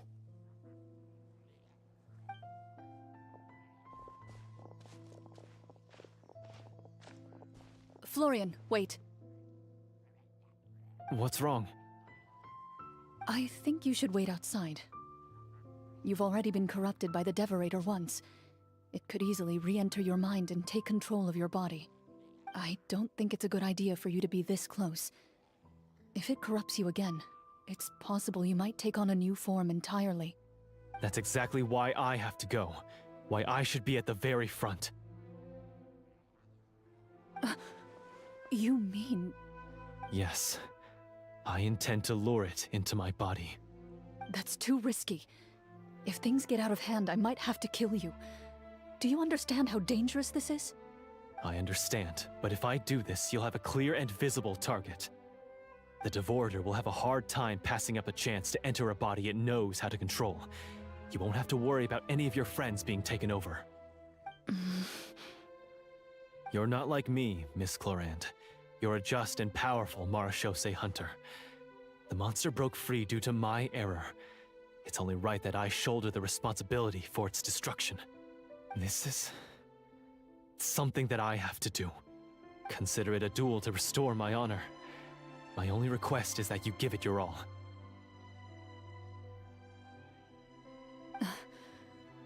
I understand.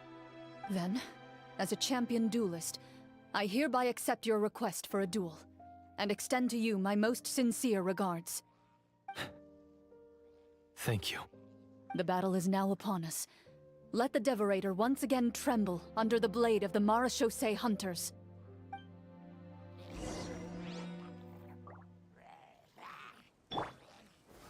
Gather!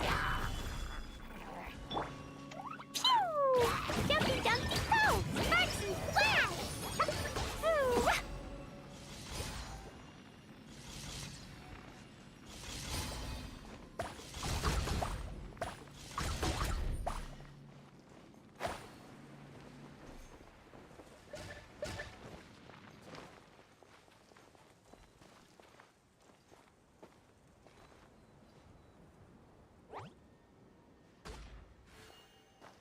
I keep forgetting that I'm muted. How am I supposed to get up there?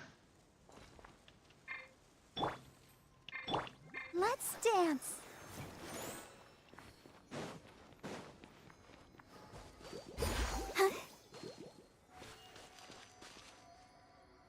Oh, I see.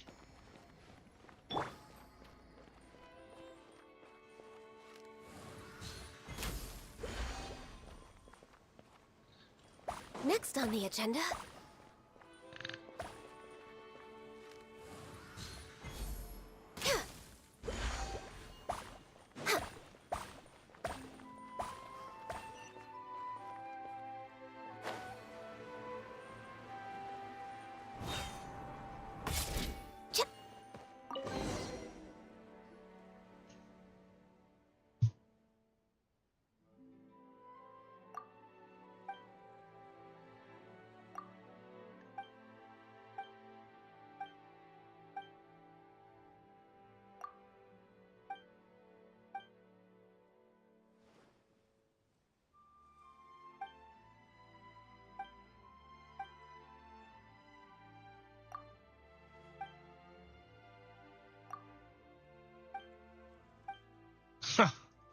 Okay, I got mixed up in another quest.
Huh?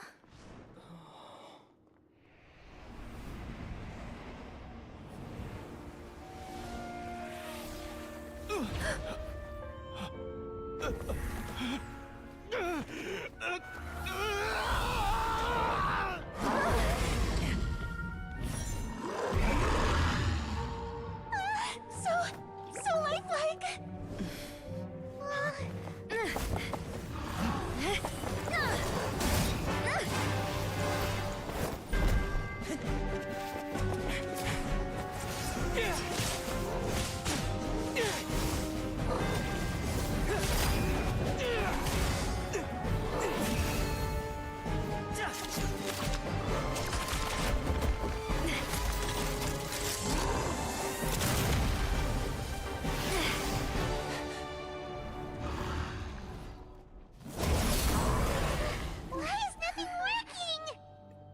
This foe is not invincible.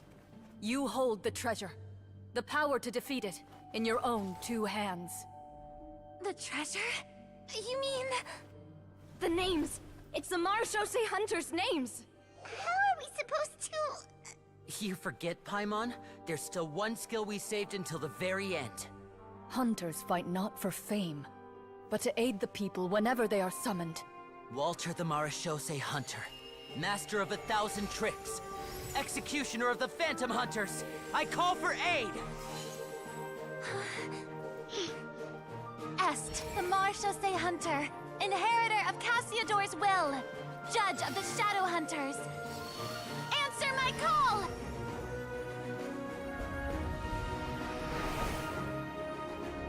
Petronia, protector of justice and order.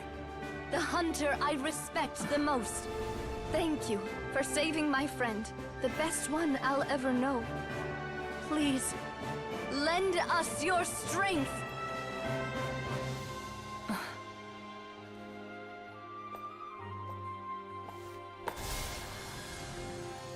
We have come to answer your summons.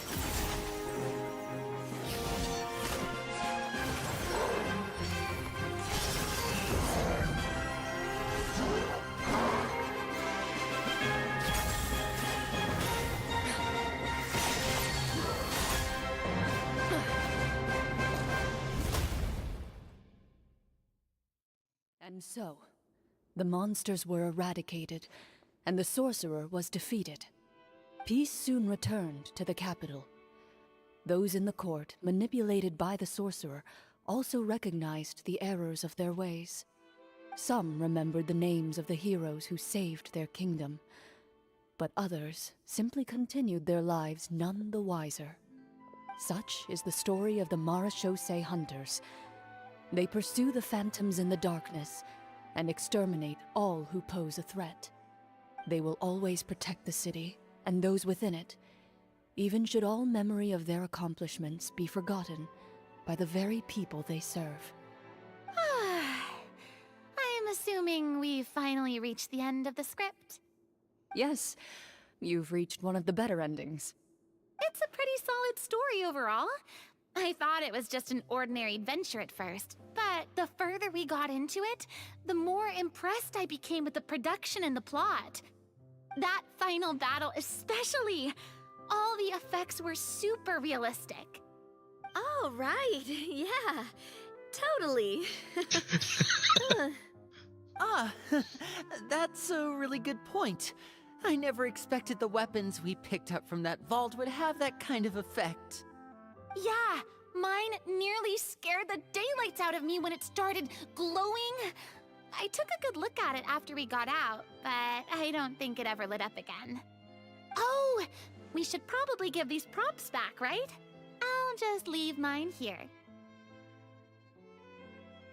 Did you have a good time? Of course. Let me know if another script like this comes around. Sure, no problem.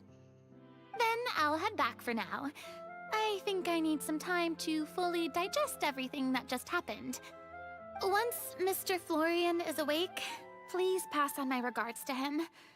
He must be extremely exhausted to have passed out cold like that. You're right. He's had a lot to deal with. Well, see you all some other time. Toodaloo!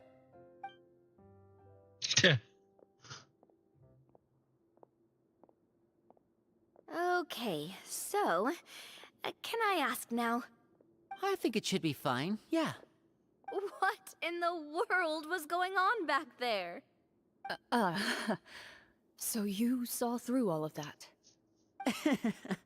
That time in the cave when you told us to close our eyes, it'd be weirder if we didn't notice anything. I was dying of curiosity the entire time. I mean, you did a pretty bang-up job of pretending nothing had gone wrong. Farina actually looked like she thought all of it was planned. Guess none of us wanted to be the one to break the illusion. What are you all talking about?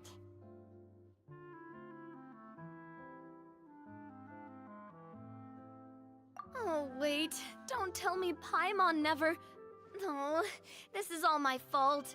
It's not too late to cover your ears. Here, Paimon, I'll do it for you. Bit late for that, don't you think? You're saying everything that happened back there wasn't actually part of the script? It's probably more accurate to say this was never a real scripted story to begin with. What? So loud. My head. Hey, you! Get up right now and explain yourself! No shaking, please! Oh, my head.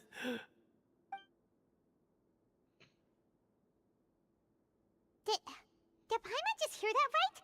You guys made up that whole last part on the spot? It's not nice to lie to people, but Paimon's got to admit, that was a really good story, Florian. Oh, and nice improvisation, Florian! Yeah, it was like watching a magician improvise a spectacular magic trick after forgetting an important prop. If Paimon knew something was wrong with that vault, she would have floated straight in the opposite direction. Everything was under control. As if you've ever described a situation as being out of control. I'm pretty sure any situation you consider to be easy to handle would scare a reasonable person half to death. Guess I'm just used to it. You must run into a lot of unexpected situations then. That explains why you're so good at coming up with things on the spot. As for you, Florian... I know there's no excuse for what I did. I'll turn myself into the guards at once, confess my crimes, and accept any punishment that comes my way. I would say you've already suffered more than enough. What? You may have been blinded by fame and fortune in the beginning, but your actions during the final battle had proven you to be a true Marechaussee hunter. You'll be far more used to the city above ground than below. Your job as a hunter is more important. But... Of course, you'll still need to take the keys and pay a personal visit to the 2 hunters you wronged. Prepare to accept any terms they give you as well. Yes, of course. As far as I'm concerned, though, your showing in the duel was enough to prove your honor. Then I'll do exactly as you said. I'll go return those 2 keys right now. Thank you so much, everyone. I'll do my best to prove myself worthy of the second chance you've given me. I swear this on my name and honor as a Marashosei hunter. Until we meet again, everyone.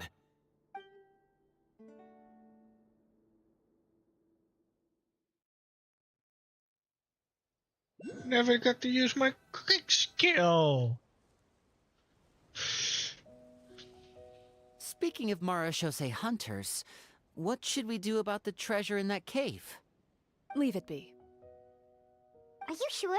We could show it to people, make it so that the hunters are remembered. Don't you want that? No. Every name on that tablet made the same choice. All hunters know what the path entails. I am no exception. My identity as a Marashosei hunter is not something I need people to remember. I wish only to be recognized as a champion duelist. Nothing more. That's certainly very different from the path of a magician. Still, I admire your decision. Wait! Paimon just remembered something. If there were no special effects involved, why did our weapons begin to glow during the battle?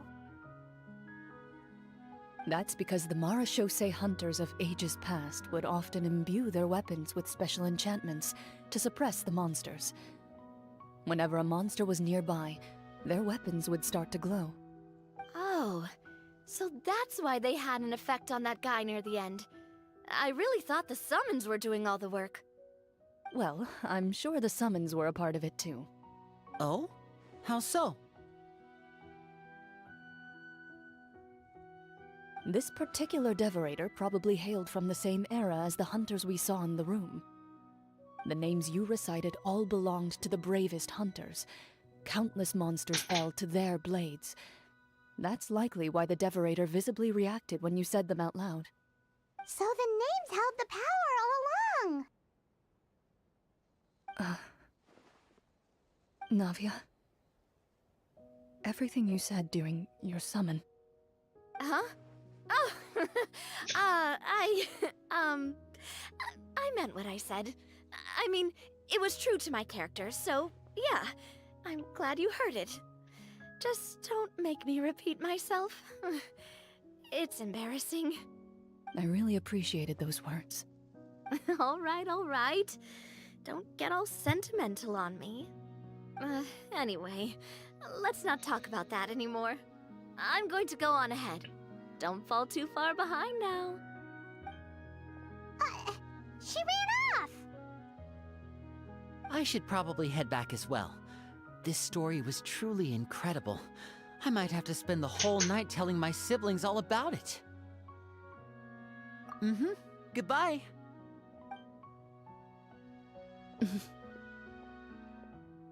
Traveler, should your name and deeds be forgotten, what do you think the significance of your journey will be?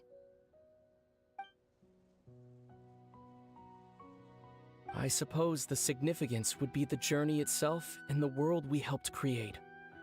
There's still value in the time I shared with everyone here, in the things we were able to accomplish, even if no one remembers them. A great answer.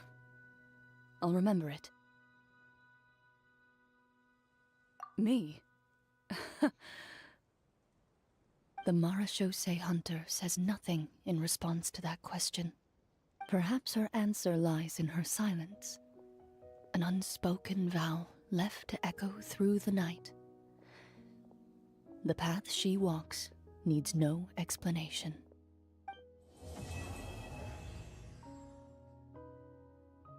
Oh, it would have been such a good screenshot.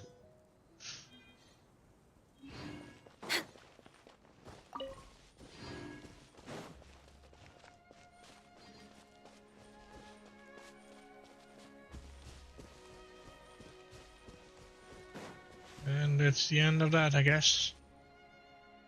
And it's getting pretty late as well, and I need to get up early tomorrow. Wait, there's a... Oh, it's on the ground. Is there a cave? Ooh.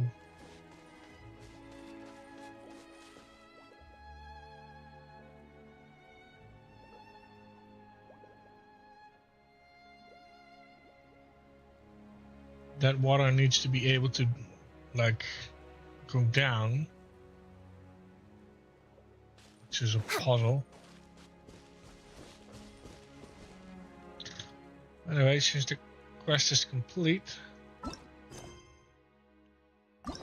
we only got one left.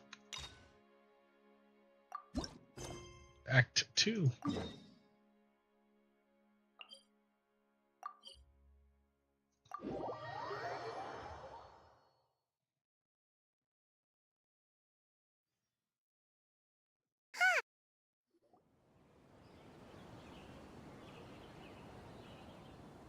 Whoa, the academia sure is busy during the day. But where should we go looking for people that we know? Traveler, Paimon. Sino! It's been so long since we last saw you! Welcome back to Sumeru City. I'm delighted to meet you again. So, what brings you back here? Oh, nothing in particular. Paimon just saw a really big mushroom out on the road the other day and suddenly missed all our friends in Sumeru. Funnily enough, we were reminiscing about you recently too. It was at a group dinner. I look forward to hearing about your travels. Something tells me we must have a lot to catch up on. Really? You were thinking of us too? What a coincidence! Indeed. Or as I call it, the Biryani factor.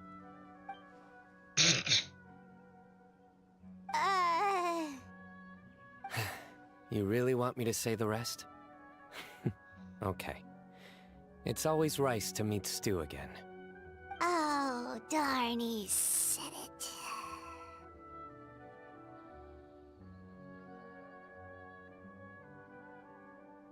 You like that one, huh? You must if you remember it after all this time. Admit the truth. You have long been in awe of my razor-sharp wit. Alright. Here's your 500 Mora. What?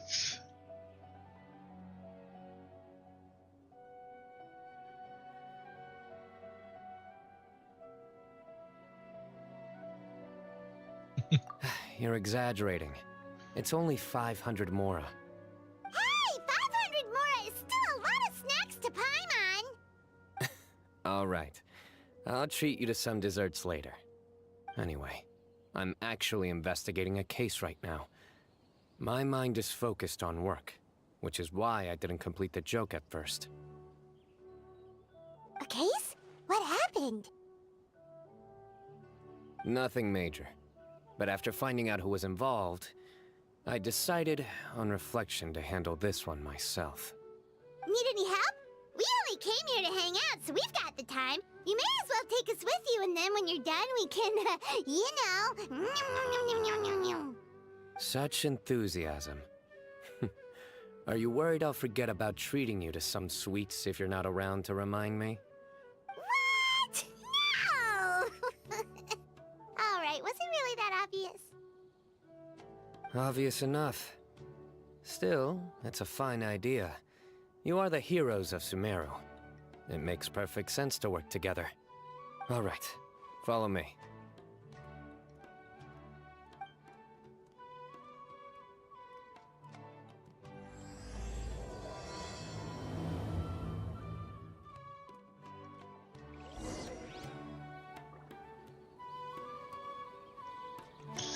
And we will do that in the next one. So see you all later. If I can find the outro, there it is.